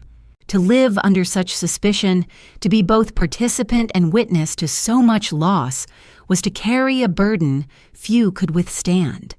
And yet, Anita endured. She did not retreat entirely from life, did not disappear into silence. She continued to move through the world with that same mix of defiance and fragility, her laughter still sharp, her gaze still magnetic. But the gavel's echo was never far away. Every public appearance carried with it the weight of her past, every smile shadowed by questions. The press still followed, fascinated by her beauty, her style, her role as the Stones' muse, but also hungry for scandal, for evidence of decline. She was both idol and cautionary tale, her life dissected with equal parts admiration and condemnation. Addiction, too, deepened its grip. What had once been indulgence had long since become necessity, a daily ritual that dulled pain, even as it created more. Anita's body bore the signs, her once luminous features now shadowed, her energy uneven, her health fragile. Keith, equally bound, shared the same spiral, their love now inseparable from their habits. Friends remembered nights when the two sat together in silence, each lost in their own haze, the bond between them as much about shared ruin as about love. And still, amid the ruins, there were moments of brilliance. Anita's style remained iconic, her presence magnetic. She appeared in films, her performances tinged with the weight of her lived experience. In Performance, the 1970 film that captured the spirit of the era, she played a role that seemed less acted than inhabited, her own life bleeding into the character. On screen, she was both alluring and unsettling, a mirror of her real self. The film, like Anita, blurred the line between art and life, leaving audiences unsure where one ended and the other began. The gavel's echo stretched further than courtrooms and scandals. It echoed in her own conscience, in the private moments when the children were asleep, when the house was quiet, when the haze lifted just enough for her to feel the weight of regret. She knew the cost of her choices, knew the ways addiction had stolen from her, knew the shadows she carried, and yet she also knew that her life had been lived fully, with intensity few could match. She was no saint, no victim, but a woman who had lived on the edge, who had embraced both beauty and destruction. Imagine her in one of those courtrooms, seated beside Keith, reporters pressing forward, flashes exploding like lightning. Her hair falls around her shoulders, her lips painted, her eyes steady. The judge speaks, the gavel strikes, and Anita sits unmoving, her face a mask of defiance. But behind that mask is a woman weary of judgment, weary of scandal, weary of a life where every mistake becomes myth. The gavel struck once more, and in its echo there was no resolution, only the flicker of candlelight at a late-night gathering, the shadows dancing on walls, the whispers of friends and strangers, the endless murmur of rumor that would follow Anita wherever she went. The flicker of candlelight danced on the walls, its shadows long and trembling, casting shapes that seemed to whisper secrets in the dimness. It was in such gatherings, late into the night, that the whispers about Anita Pallenberg took form. Whispers of entanglements, of betrayals, of blurred lines between friendship and desire. Around the Rolling Stones, nothing was ever simple. Their music was charged with lust and danger, and their lives mirrored it, filled with encounters that defied conventions and rumors that blurred into myth.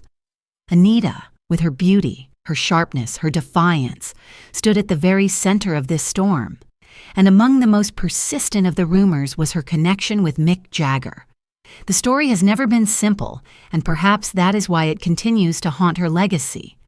Keith Richards was her partner, her anchor in chaos, but Mick, the flamboyant leader of the Stones, hovered close. Theirs was a bond both intimate and ambiguous, full of glances that lingered too long, conversations carried into late hours, silences that seemed to suggest more than words.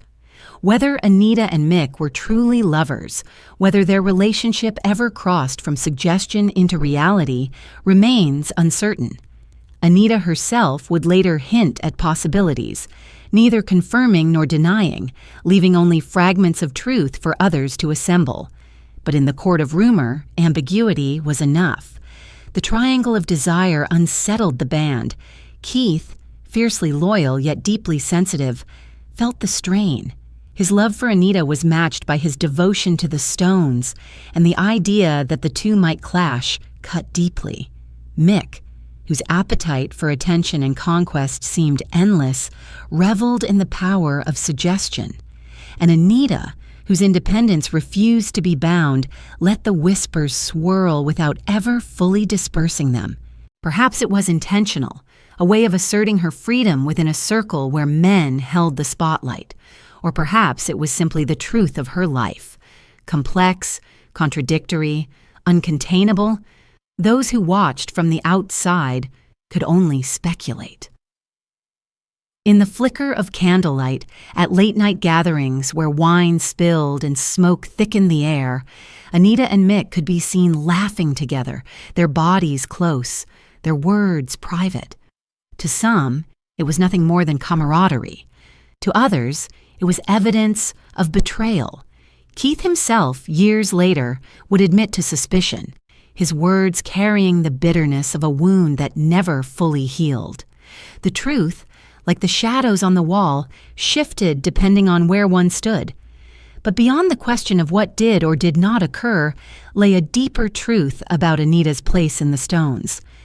She was not merely Keith's partner, not merely Brian's former lover, not merely a woman in orbit around a band. She was central, her presence influencing not only fashion and mood, but also the very dynamics of the group. The rumors of her with Mick reflected more than scandal.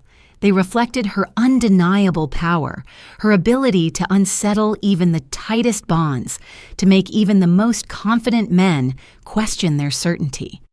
She was muse, mirror, and disruptor, embodying both desire and danger in equal measure.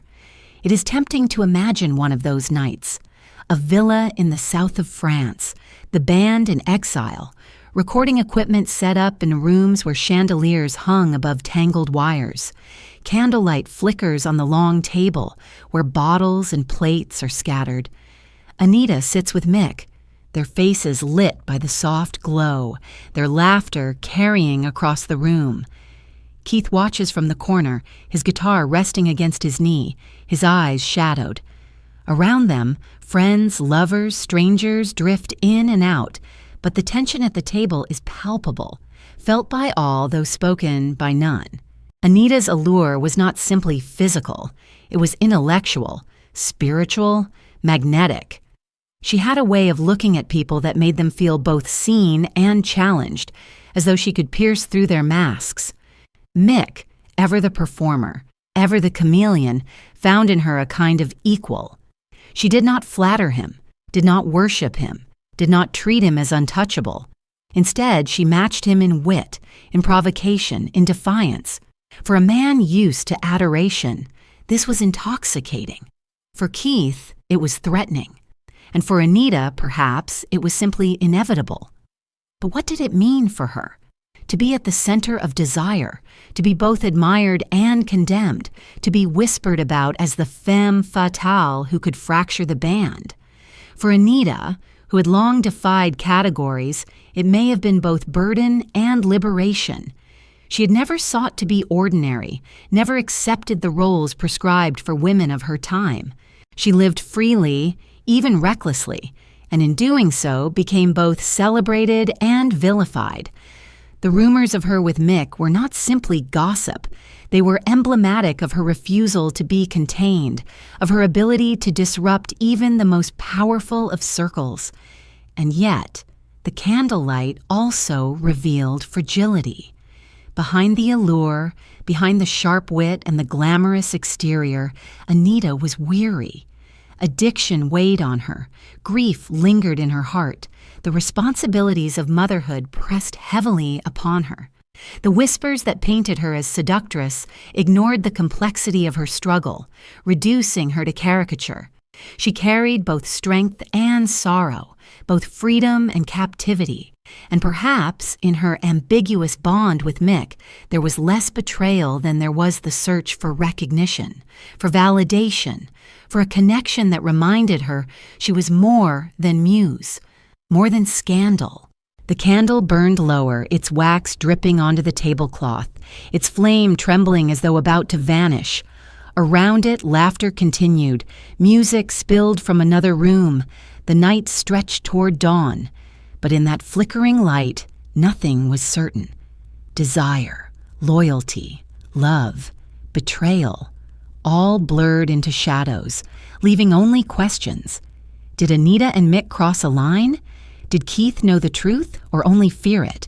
Did Anita herself fully understand her role in that triangle, or was she simply living as she always had, guided by instinct rather than plan? The candle finally sputtered, its flame collapsing into smoke, leaving the room in darkness. And from that darkness came another sound, softer yet heavier, the gentle dripping of candle wax onto the table, marking the passage of years, the weight of memory, the inevitability of time. The wax, once fluid, hardened as it cooled, becoming solid, immovable, like grief itself. And with it came the memory of Brian Jones, his body discovered in the water, his death a tragedy that Anita could never entirely escape, a ripple that spread through her life like circles on a dark surface. The rippling water spread outward in concentric circles, each wave fading into the darkness, each echo carrying with it the memory of Brian Jones. His death in 1969, in the pool of his Sussex home, became one of the great tragedies of rock's mythology. For Anita Pallenberg, it was not a distant headline nor a passing rumor. It was a wound that never fully healed, a loss bound to her own story in ways both intimate and unbearable. Though she had long since left Brian, though her life had moved into the orbit of Keith and the Stones' golden years, the memory of Brian's laughter, his rage, his brilliance, and his fragility haunted her like the endless ripple of water that refuses to still. The official account of Brian's death described it as an accident. Drowning, perhaps brought on by drugs or alcohol, his body sinking beneath the water while others lingered nearby. Yet from the very first moment, whispers suggested more. Some spoke of foul play, of anger and betrayal, of violence that went unseen. Others believed it was simply the inevitable conclusion of Brian's descent, a life consumed by addiction, paranoia, and isolation. For Anita, none of these versions brought peace. She had been close enough to witness his decline, close enough to feel both the scars of his violence and the tenderness of his love, and in his death she carried not only grief, but also guilt. What does it mean to grieve a man who once hurt you? What does it mean to mourn the one whose hands left bruises, even as his music left beauty? For Anita, the questions could not be untangled. She loved Brian once, fiercely, disastrously, and though she walked away, she could never walk far enough to leave behind the memories. His death confirmed what she had always feared, that his demons were stronger than anyone's love, even hers. And yet, some part of her wondered if she could have saved him, if leaving him had hastened his collapse. The ripple of water became not only the sound of his death, but the echo of her own unanswerable doubts. Friends remembered Anita speaking of Brian with a kind of haunted fondness, as though her anger had dissolved with his passing, leaving only sorrow. She would describe his charm, his musical brilliance, the way he could transform a room with his laughter. Yet behind her words, one could sense the shadows, the nights of violence, the moments of despair, the madness that overtook him in his final years. Anita did not deny these truths, but neither could she separate them from her grief. In mourning Brian, she mourned a part of herself, the girl who had once believed that passion could redeem pain, the woman who had once stayed by his side even as the storms grew unbearable. The stones themselves carried the shock of his death deeply, though in their own ways. Mick and Keith, already shifting the band's center away from Brian, recognized that an era had ended. But for Anita, the loss was personal, in a way it could never be for them. She had shared a home with Brian, shared nights of intimacy and terror, shared dreams that had dissolved into ashes. She had left him, but she had never stopped carrying him. And now, his body lay beneath the water, his eyes closed forever, his voice silenced. In the years that followed, Anita often found herself returning to that image, water rippling in the night, the sound of silence where once there had been laughter. It was not only memory, but also metaphor, for Brian's death seemed to mark a turning point in her own life.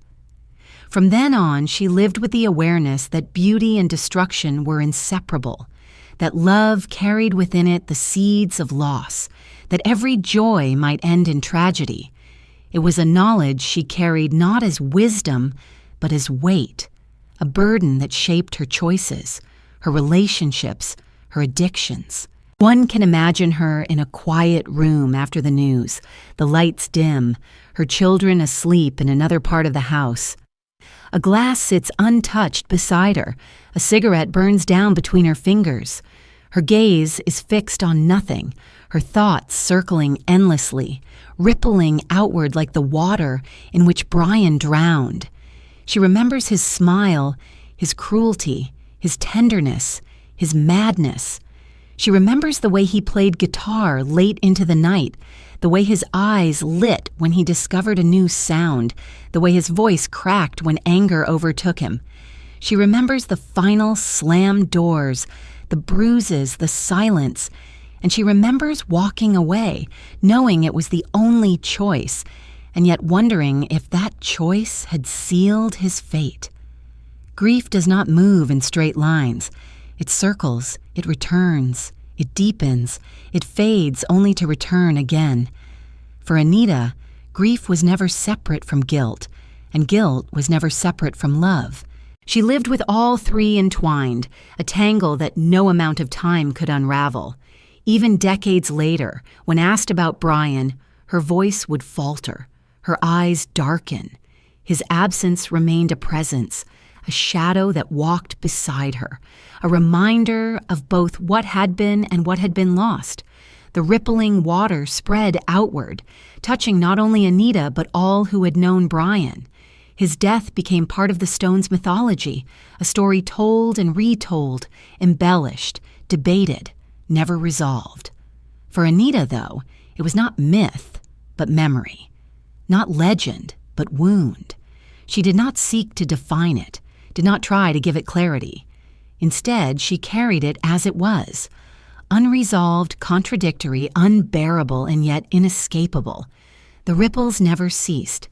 They spread into her relationship with Keith, into her mothering, into her art. They colored her laughter, sharpened her wit, deepened her silences.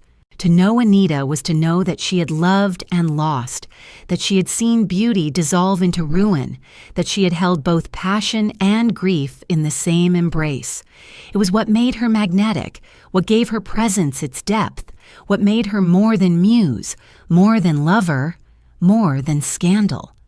The water shimmered in the dark, reflecting faint light, never still, never entirely clear.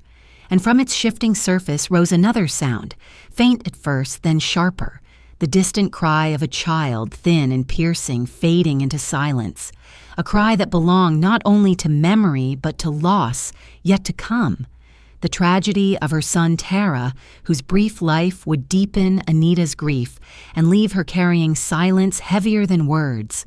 The fading cry of a child dissolved into silence, yet silence of this kind is never empty.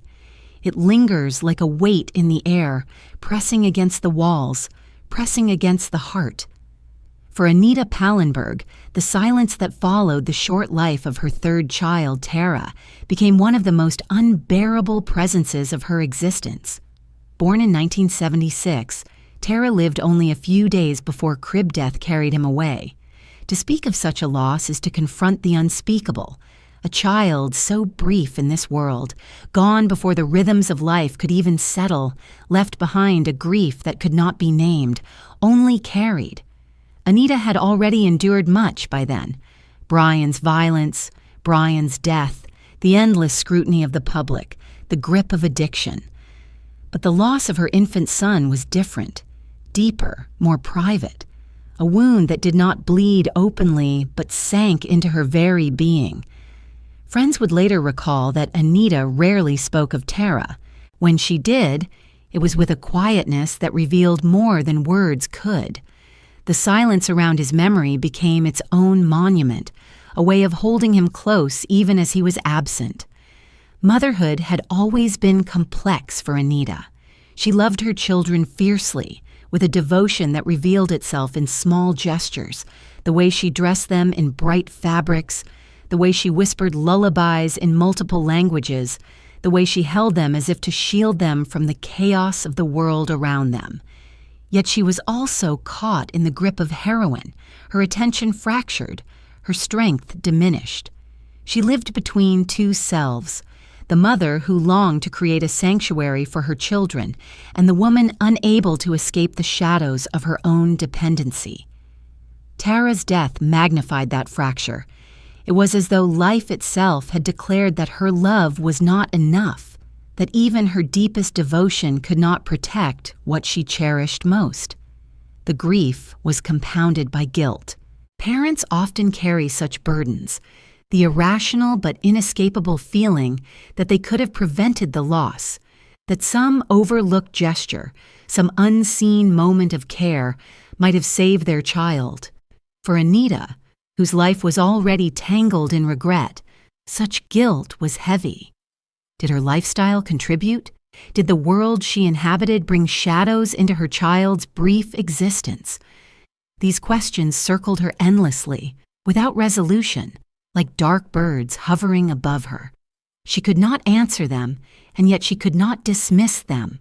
The silence after Tara's death seeped into every corner of her life, It colored her laughter, made her silences longer, her gaze more distant. Even in moments of joy with Marlon and Angela, the absence of their brother hovered like a ghost at the edge of the room. Photographs from those years show Anita with her children, her beauty still luminous, her style still striking. Yet in her eyes there is a shadow, a weight invisible to those who looked only at surfaces. Grief does not erase beauty, but it changes it, deepens it, etches it with lines of sorrow that cannot be smoothed away. Keith, too, carried the loss, but he expressed it differently. His devotion to music, his immersion in the endless cycle of the Stones' tours and recordings, became both escape and outlet. Anita, however, carried the grief more inwardly.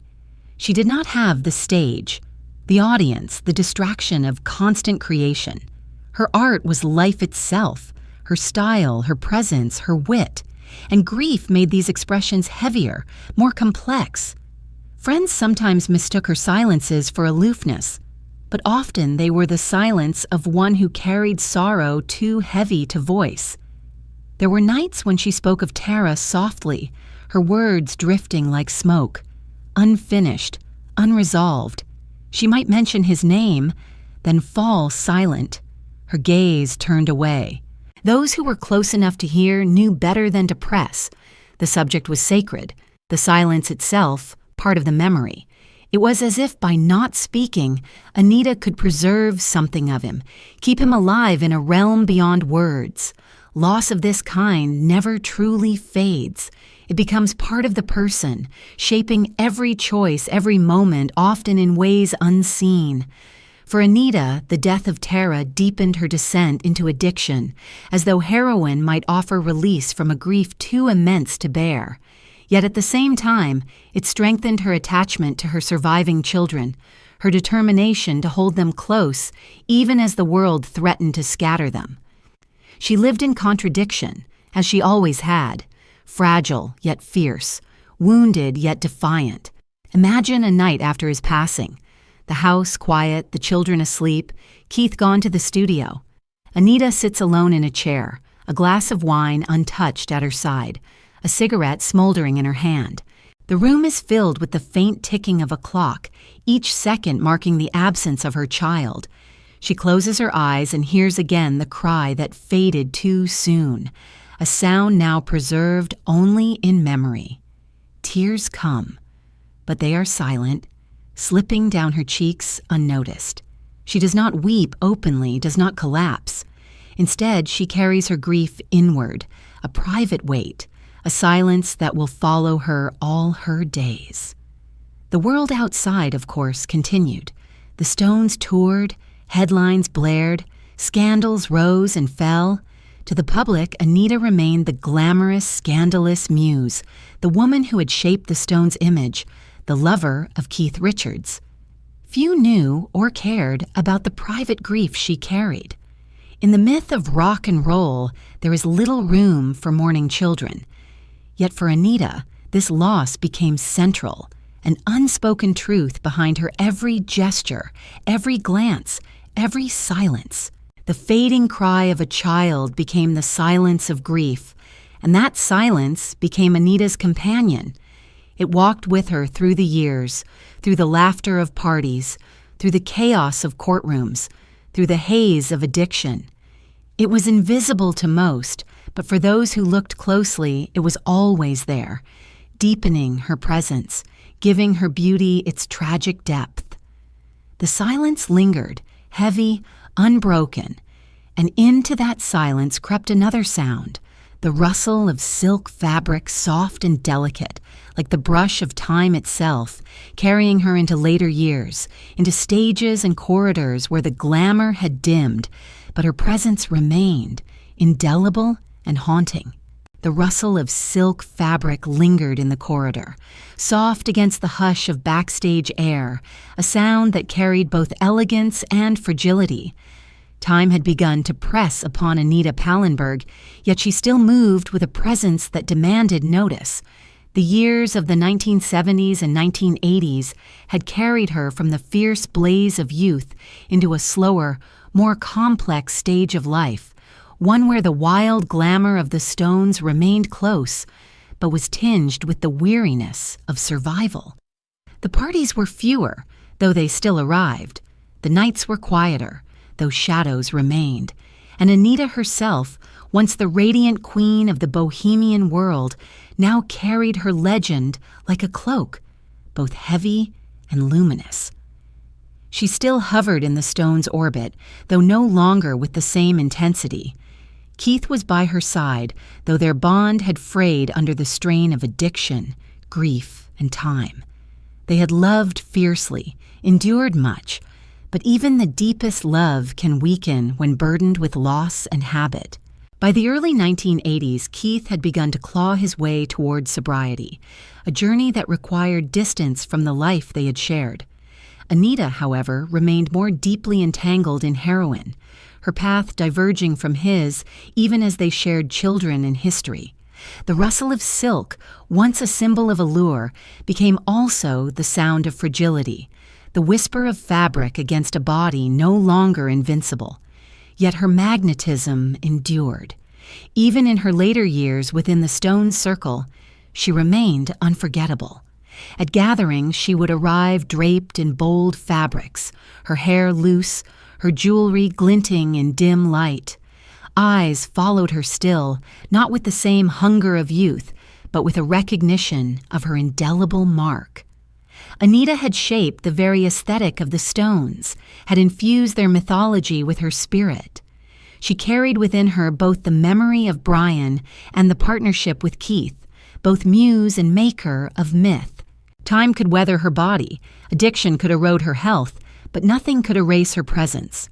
Those who knew her spoke of her wit, still sharp, still cutting. She could disarm with a single remark, reduce arrogance to silence, or make a room erupt with laughter. She had always been unafraid to speak truth, even when it stung. In later years, this frankness only deepened. She did not flatter. She did not soften her words. Perhaps it was because she had lived too much, seen too much to waste time on pretense. Or perhaps it was her way of asserting herself in a world that still preferred to remember her only as muse, lover, scandal. But behind her sharpness, there was fragility. The years of drugs had taken their toll, leaving her body frail, her health uncertain. Friends recalled moments when she seemed exhausted, when her eyes, though still piercing, carried the weight of unspoken sorrow. She had lived through tragedies, Brian's death, Tara's death, the endless trials of scandal and law, and she bore them silently, without melodrama, but with a heaviness that could not be disguised. The rustle of silk became, in its way, the sound of resilience, of a woman who continued to move forward even when burdened with shadows. She remained close to her children, though her role as mother was complicated by addiction and instability. Marlon, her eldest, often spoke of a childhood filled with contradictions, chaos and love, turbulence and tenderness. Anita, despite her flaws, remained fiercely protective, fiercely proud. She never denied her failures, never pretended to be a perfect mother. Instead, she embraced the contradictions, acknowledging both her devotion and her shortcomings. This honesty, painful though it was, became another form of strength. In public, Anita's appearances grew rarer, but each carried weight. She might appear at a Stones concert, slipping quietly into the backstage shadows, her presence felt as much as seen. She might be photographed in passing, her beauty now marked by lines, her elegance tempered by time, yet still unmistakable. For those who remembered her youth, the transformation was striking. But for those who understood her life, it was simply the truth of time, inevitable, unkind, and yet in its own way, dignified. Imagine her in a dim corridor of a theater, the air heavy with anticipation, the sound of instruments tuning in the distance. She walks slowly, her silk dress whispering against her legs, her jewelry catching faint light. The musicians pass, the crew hurries by, but all turn their heads as she moves. She does not need to speak, does not need to command. Her presence alone is enough. She leans against the wall, lights a cigarette, exhales into the air. Her eyes, though weary, are alive, holding the memory of decades, of lovers, of songs, of tragedies. She is no longer the girl who stepped off a train in Paris, no longer the fierce young woman in Brian's shadow, no longer the muse at Keith's side in Morocco. She is something more complicated, more weathered, more real. The rustle of silk is soft, almost lost beneath the noise of guitars and voices, but it remains, carrying her forward. For time, though it weathers, cannot erase.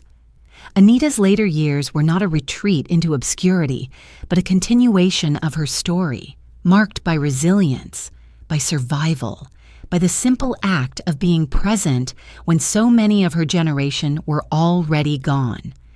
She had lived through the storm, and though scarred, she remained. The silk fabric brushed again as she moved, and in its wake came another sound, the slow whir of film reels, the flicker of images projected onto a screen, as Anita returned once more to acting, her presence captured again in frames of light, her beauty and scars alike immortalized in cinema's glow. The slow whir of film reels filled the darkened room, the flickering light of a projector casting shifting shapes upon a screen. Anita Pallenberg, who had once stepped so effortlessly into cinema's glow as a young woman in Paris, returned to it in her later years, though now she carried with her the weight of decades. She was no longer the untested beauty drifting into experimental films, no longer the wild muse caught in the turbulence of the stone's orbit. She was older, her features lined, her body wearied, her voice deepened. And yet, in this transformation, she brought to the screen something richer than youth could offer. Presence tempered by wisdom, charisma shaped by scars. Her return to acting was not a pursuit of fame, nor an attempt to recapture what had been lost. It was, instead, a continuation of the thread she had always carried, the understanding that life itself was performance, that every gesture could be art. In films like Performance, though that one belonged to her earlier years, her presence had already blurred the line between role and self. In later works, she carried this even further. She did not need to pretend, did not need to manufacture characters. She simply was, and that was enough. Directors, actors, audiences alike felt it. Anita on screen was not playing but inhabiting, her very being an act of revelation. Those who worked with her in these later projects spoke of her intensity. She could walk into a scene with minimal preparation, her dialogue delivered with a casualness that felt startlingly real. Her silences spoke louder than her words. Her glances carried volumes. Decades of life, its joys, its tragedies, its excesses, were etched into her expressions. She did not hide them, did not attempt to smooth them away. Instead, she revealed them, offered them as part of the performance. Her acting, in truth, was less about skill and more about surrender, the willingness to let her own story bleed through the role. Audiences, too, responded. They no longer saw in her the dazzling young model who had once captivated photographers, nor the scandalous muse whispered about in Stone's circles. They saw a woman who had lived, who bore the marks of her life openly, and who transformed those marks into art. Her beauty had shifted. It was no longer the sharp glamour of youth, but a deeper, more haunting allure. She was not conventionally radiant, but unforgettable, the kind of presence that lingers in memory long after the film ends. Her return to cinema also gave Anita a voice that extended beyond her role as Muse. In interviews surrounding her acting, she spoke with honesty about her past, her addictions, her regrets, and her resilience. She did not romanticize the chaos of the Stones' world, nor did she entirely condemn it. She acknowledged its contradictions, its allure, its destruction. Her words were sharp, reflective, sometimes laced with bitterness, often with humor. She laughed at myths, deflated rumors, yet left enough ambiguity to preserve mystery. In this way, she remained true to herself, never fully knowable, always a step beyond the grasp of others. And when the films ended, when the credits rolled, when the reels stopped their whirring, there was applause. It was not the thunderous roar of stadiums, not the frenzy that greeted the Stones on stage. It was quieter, more intimate, yet in some ways more profound. For it was applause for Anita herself, for her presence, for her endurance, for her ability to transform pain and survival into art. She sat in theaters listening to the clapping, her face calm, her eyes perhaps glistening. She had lived long enough to hear recognition not as scandal but as respect. Yet applause, like all sounds, fades, and when it does, silence returns. Anita carried that silence with her, as she always had. Behind the applause lay solitude, the quiet rooms of her home, the ticking of clocks, the hum of memory. Acting offered moments of illumination, but it did not erase the shadows. Nothing ever could. Still, the applause mattered. It affirmed that she was not merely remembered as Muse, not merely defined by men or by scandal, but recognized as an artist in her own right, as a presence that could not be erased. Imagine her in one of those later screenings, seated in a darkened theater, the faces of strangers around her. On the screen, her own image flickers, older yet luminous, her voice filling the room. The credits roll, the lights rise, and the audience applauds. Anita sits quietly, her silk scarf draped around her, her jewelry glinting faintly. She smiles, not a wide smile, but a small, knowing one, as though she has reclaimed something that once slipped from her grasp. The applause washes over her, not overwhelming, but steady, like a tide that affirms she has endured, that she is still here. The reel spun slower, their whir fading into silence, replaced by the murmur of voices, the shuffling of feet, the dim hum of life returning after art. For Anita, life itself was never separate from performance, and so the applause did not mark an ending, but simply another moment in the endless theater she inhabited. She stood, gathered her things, and walked out, her footsteps steady, her presence unmistakable. The applause lingered in the air, faint echoes fading into memory, and from that fading emerged another sound, the steady ticking of a clock, marking the passage of hours, marking the movement of time, reminding Anita and all who knew her that even legends must reckon with the quiet persistence of days and nights, of aging, of the ordinary rhythm of existence.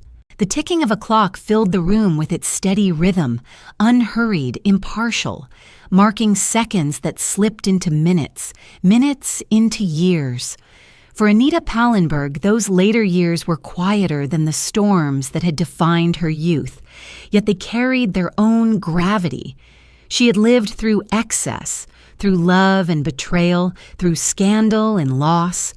Now she lived more privately, surrounded not by screaming crowds or flashing cameras, but by the smaller, subtler sounds of an ordinary life. Brushes against canvas, tools on metal, footsteps echoing in the quiet halls of her home. By the 1990s, the wildness of her days with the Rolling Stones had receded into legend. Keith had moved on, though their bond remained through their children and their shared history. The band played on, their myth growing larger with each passing year. But Anita no longer stood in the glare of their orbit. Instead, she chose the shadows, not in defeat but in defiance, crafting a life that was hers alone. She turned to painting, to designing jewelry, to creating art that bore her own name rather than someone else's. These pursuits did not carry the glamour of the Stones stage, but they carried meaning. offering her a sense of control and expression that had long been denied. Her home became a sanctuary of sorts, though one marked by strangeness, clutter, and memory. Friends who visited spoke of rooms filled with objects collected across decades. Fabrics from Morocco, paintings leaning against walls, sculptures, photographs, old clothes draped across chairs, jewels and trinkets arranged in curious piles. It was not the neat order of a domestic life, but the eclectic chaos of an artist's mind, a museum of her wanderings and her ghosts. Anita lived within this space like a queen in exile, her throne surrounded by relics, her crown invisible yet undeniable. In these later years, she remained striking, though her beauty had changed. The sharpness of youth had softened into lines. Her body bore the marks of years of addiction. Her voice carried the gravel of age, but her charisma endured. Visitors often remark that even in her 70s, she could silence a room simply by entering it. Her gaze was still piercing, her wit still cutting, her laughter still carrying that blend of warmth and mockery that had once disarmed even Mick Jagger. She no longer needed to dazzle. Her presence was enough, the weight of her history radiating like an unseen aura. The ticking clock reminded her daily of time, and she spoke often of aging with a mix of resignation and humor. She had lived longer than many expected, longer than Brian, longer than countless others lost to the same excesses she had endured. She had survived, and survival itself became its own kind of legend. She did not hide her scars, nor did she seek to erase them. Instead, she wore them openly as part of who she was. In interviews, she admitted to regrets, to mistakes, to wounds she had inflicted and endured, but she refused to be defined by shame. Her honesty made her voice compelling, neither glorifying the past nor condemning it, but acknowledging it in all its contradictions. Her relationship with her children deepened in these years. Marlon, Angela, and the memory of Tara remained central to her life. She had not always been the mother she wanted to be, and she knew it, but her children never doubted her love. In her later years, she cherished time with them, with grandchildren, with the family she had once struggled to protect amid chaos. She cooked for them, laughed with them, shared stories, her home becoming a gathering place where the past was both remembered and reimagined. Still, solitude was her companion. Anita often spoke of enjoying her own company, of finding peace in her creative work, in tending to her garden, in simply watching the world move by. She no longer needed the frenzy of parties or the intoxication of crowds. She had lived that life, and it had left her scarred.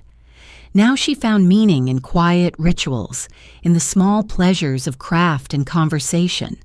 The woman who had once drifted endlessly between cities, never anchored, had finally found a kind of home, not perfect, not free of ghosts, but hers. And yet the ticking of the clock also brought with it reflection, the inescapable weight of memory. Anita often looked back on her years with the Stones with ambivalence. She knew she had shaped them, knew she had been central to their image and spirit, and yet she was rarely given credit. She was proud of her influence, but she was also weary of being remembered only in relation to men. "I was never just a muse," she once said. "I was part of it all." These words capture her truth. She was not an accessory to greatness, but a creator in her own right. Her artistry expressed in ways that defied recognition. Imagine her sitting in her later home, the ticking of a clock the only sound, a half-finished painting resting on the easel, a necklace of her own design glittering faintly in the lamplight. She leans back in her chair, a glass of wine at her side, a cigarette in her hand, her eyes thoughtful. Around her, the clutter of decades presses in. Photographs of children, relics of Morocco, fabrics draped across furniture, books stacked high. She is alone, but not lonely. She has lived too much to fear solitude. In the quiet, she feels the presence of all she has lost: Brian, Tara, countless friends, and yet she also feels the endurance of all she has kept: her children, her art, her voice. The ticking clock did not stop.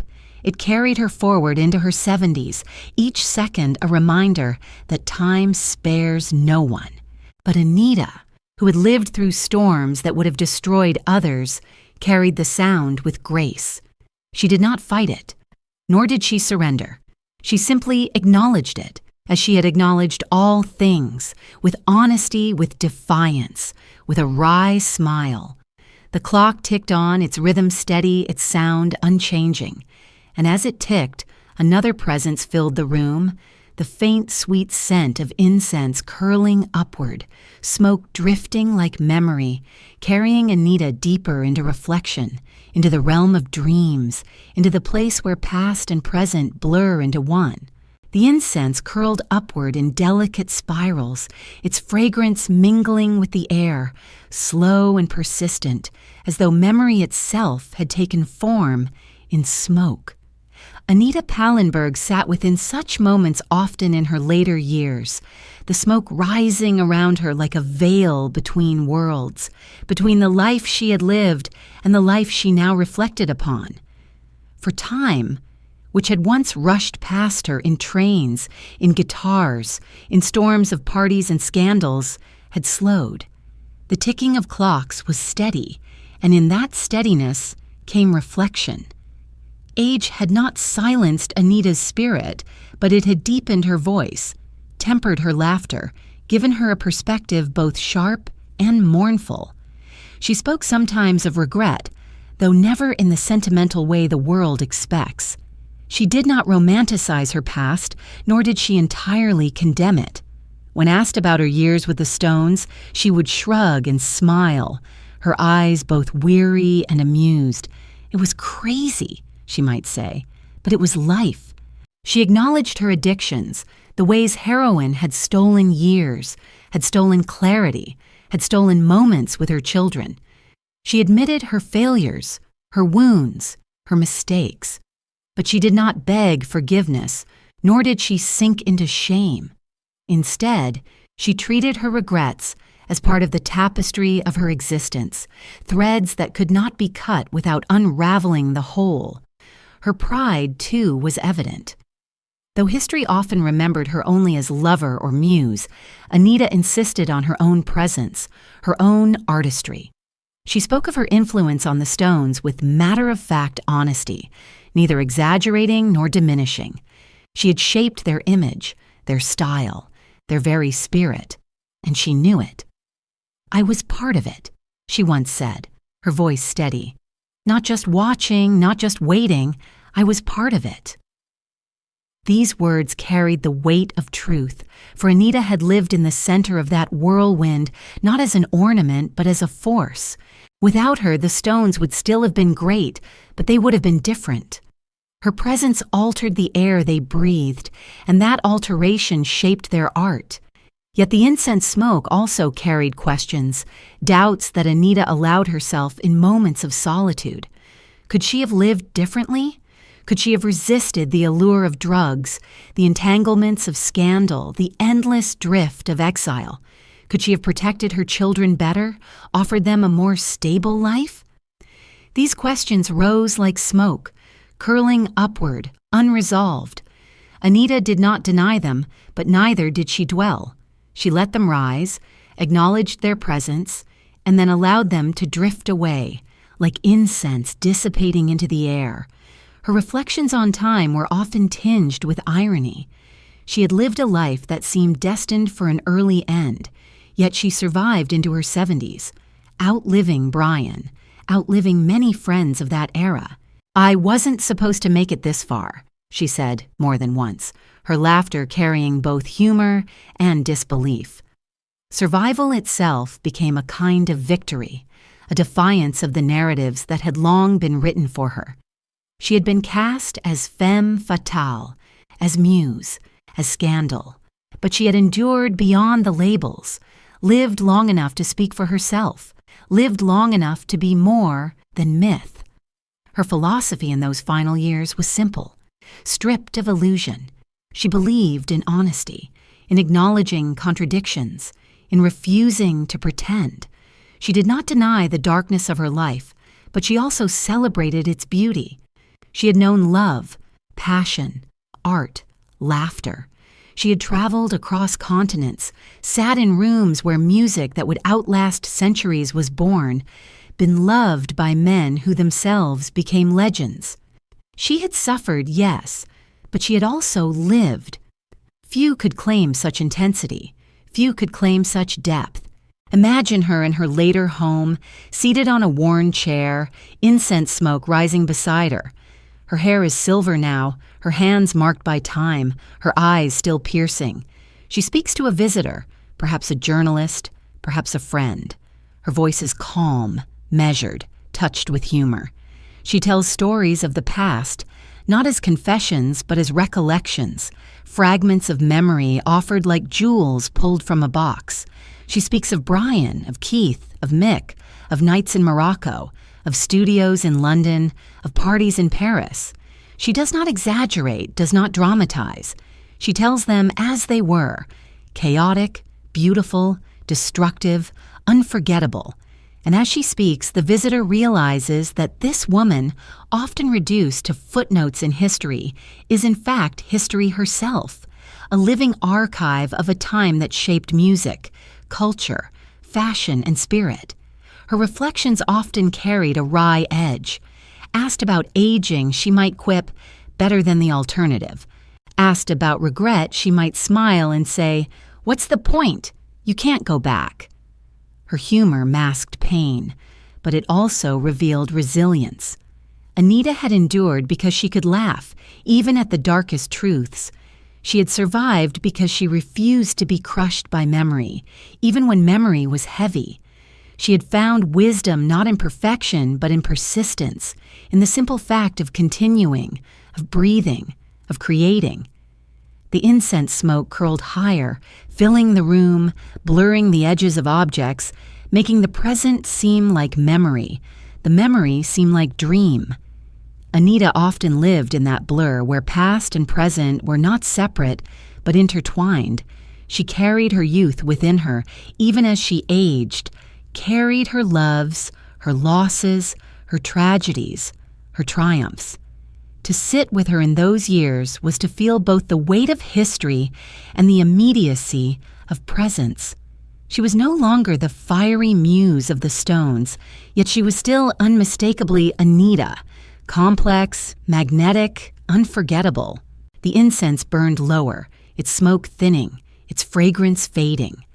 And as it did, another image appeared, like the turn of a page, the closing of a diary, the sound of leather covers meeting, the soft finality of pages pressed together.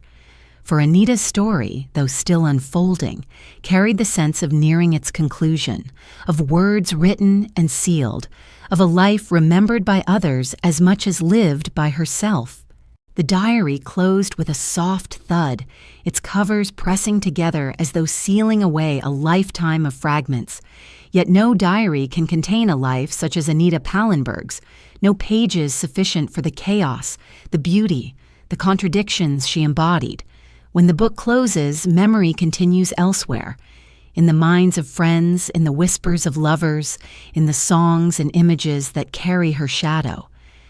Anita became, in her later years, a figure not only of her own making, but of collective remembrance, a presence kept alive not through official histories, but through gestures, fragments, stories told in candlelit rooms or across interviews decades after the storms had passed. Her friends remembered her laughter first.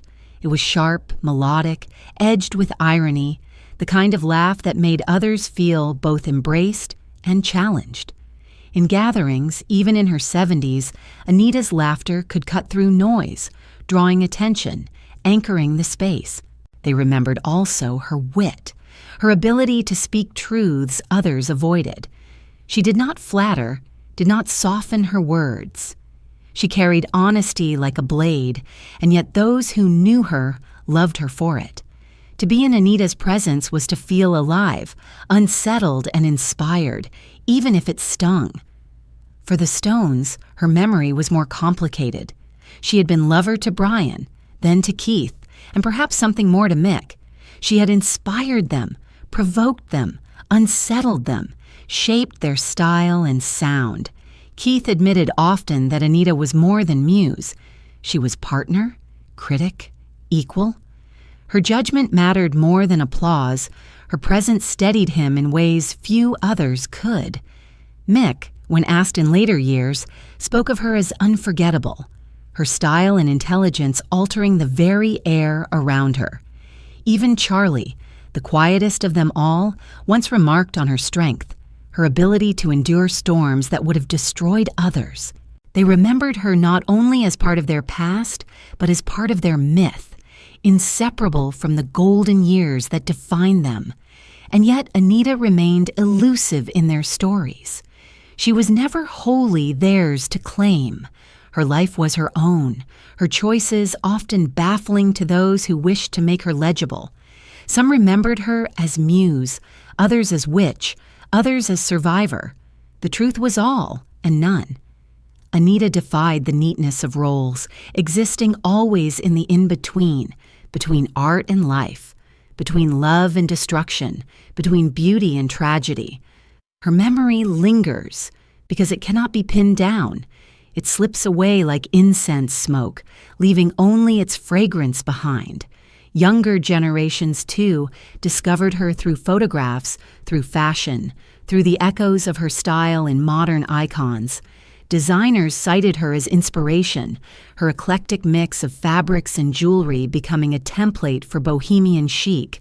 Women imitated her long before they knew her story, drawn to her look, her daring, her refusal to conform. For them, Anita was less a figure of scandal than a figure of freedom, a woman who carved her own path even when it led into shadows. Her image, frozen in black and white portraits or sun-drenched Polaroids, carried a magnetism that needed no explanation. It was simply there, undeniable. Her children remembered her differently still, with the intimacy of those who saw her beyond myth.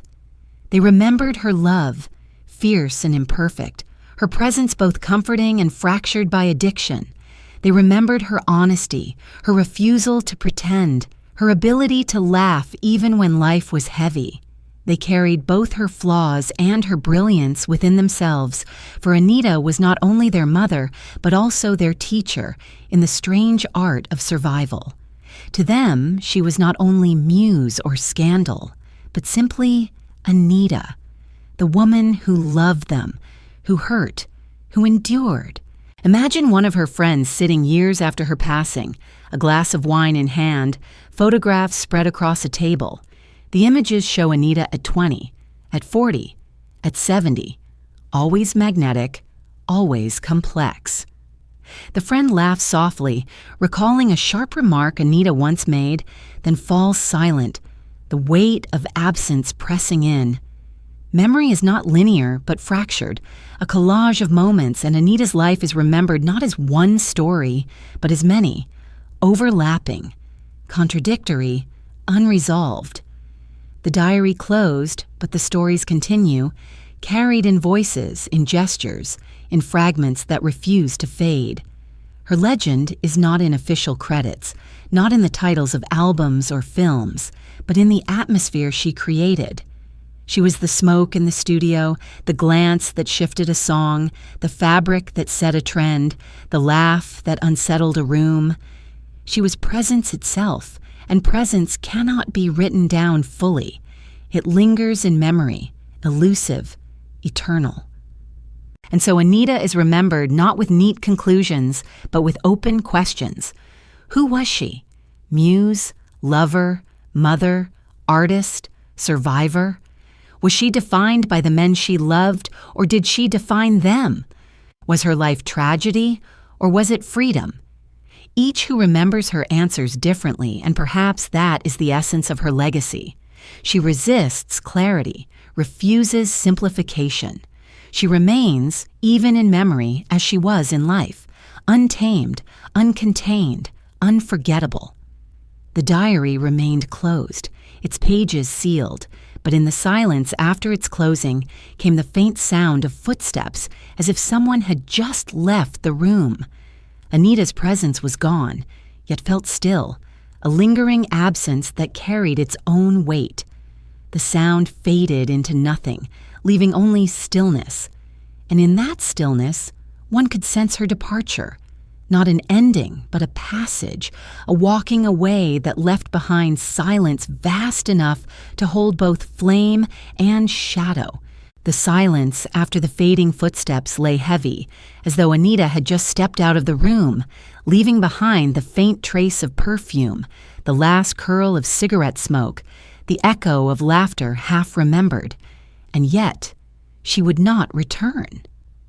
In June of 2017, at the age of 73, Anita Pallenberg left this world.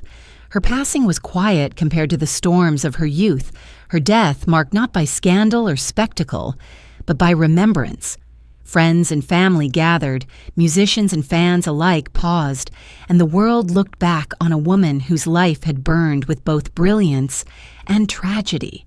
She died in England, far from the sunlit chaos of Morocco or the velvet shadows of London clubs, far from the exile villas of France. The final chapter of her life was not written in headlines, but in quieter spaces, where she had spent years reflecting, creating, enduring. Yet even in death, Anita remained larger than any single place. Obituaries spoke of her as muse, as actress, as lover, as mother. They recalled her beauty, her wit, her scandalous presence, her tragedies. Some romanticized her, others condemned, but all acknowledged her. She could not be forgotten, for her shadow had long been stitched into the very fabric of rock and roll. Keith Richards, her partner through so much chaos, mourned her with words that carried both love and sorrow. Their bond had never truly dissolved, bound by children, by history, by the years they had survived together. He remembered her as fierce, as brilliant, as irreplaceable. Mick, too, spoke of her with respect, acknowledging her style, her spirit, her impact. Others, designers, actors, musicians, remembered the way she had changed the spaces she entered, how she had inspired without effort, how she had lived unapologetically. Her children grieved most deeply, remembering not the myth, but the mother. They spoke of her tenderness, her humor, her honesty. They remembered the contradictions, the difficulties, but also the love that endured despite everything. Anita had always been, above all, real. She never pretended to be saint, never sought to erase her flaws. She lived openly with all her wounds and all her beauty visible, and in doing so gave her children the truth of who she was. As the news of her passing spread, images of her youth filled newspapers and screens. Anita draped in velvet, her eyes lined in kohl, her laughter sharp, her presence radiant beside the stones. Yet these images, though iconic, told only part of the story. They showed the flame but not the shadow, the glamour but not the grief.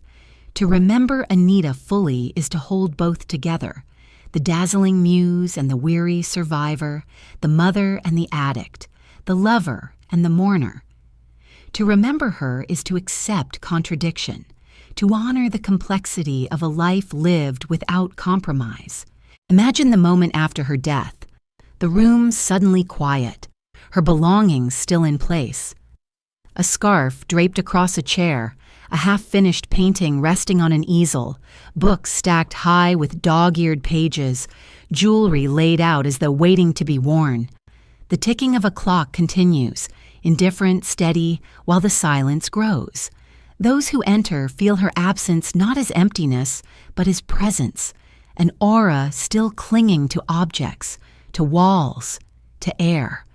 Anita had always been more than her body. Her spirit had been an atmosphere, and atmospheres linger long after departure. What remains of Anita Pallenberg? Not albums under her name, not rows of awards, not tidy legacies. What remains are fragments, a laugh captured on tape in sympathy for the devil, a photograph that still stuns decades later, a rumor whispered in candlelight, a memory carried by a child, a story told by a friend. She lives on in style itself, in the freedom of women who dress without apology, in the boldness of those who refuse categories. She lives on in the Stones' music, not in credits, but in echoes, in moods, in the unspoken influences that shaped their sound. She lives on in the contradictions she embodied, flame and shadow, beauty and destruction, muse and maker, mother and mourner. Her life raises questions that resist answers. Can one live entirely by instinct, following passion wherever it leads, without being undone? Can one be both muse and artist, both inspiration and creator, without being erased in the process? Can love endure alongside destruction, or are the two always entwined? Anita never answered these questions directly. Instead, she lived them, embodying the contradictions, leaving them unresolved for others to ponder. Perhaps that is her greatest legacy, not clarity but ambiguity, not lesson but reflection. In remembering her, one is struck by the intensity of her existence. She was never ordinary, never peripheral. She lived at the center of storms, sometimes steering them, sometimes swept away. She shaped others even as she struggled to shape herself. She endured tragedies yet continued to laugh, to create, to speak with honesty. She carried her scars openly, and in them lay her beauty. Anita's life was not a tale of triumph or defeat, but of endurance, of presence, of living fully even when it meant walking through fire. The silence after her footsteps remains, heavy and resonant, but within it lies her question, one that lingers still. Can one live as both flame and shadow, as both muse and self, as both lover and legend? Anita's life does not answer. It leaves the question open, hanging in the air like incense smoke, drifting into memory, refusing to fade. And so her story ends not with resolution, but with silence. The silence of a room just vacated, the silence of smoke dissipating, the silence of footsteps fading down a hall. Anita Pallenberg has walked out, leaving behind fragments of flame and shadow, beauty and sorrow, love and ruin. She has gone, yet she remains, for presence such as hers never disappears. It lingers in the atmosphere, waiting, haunting, illuminating. And in the quiet after her passing, one feels as though she has just walked out of the room, her absence itself a presence, her silence itself a voice.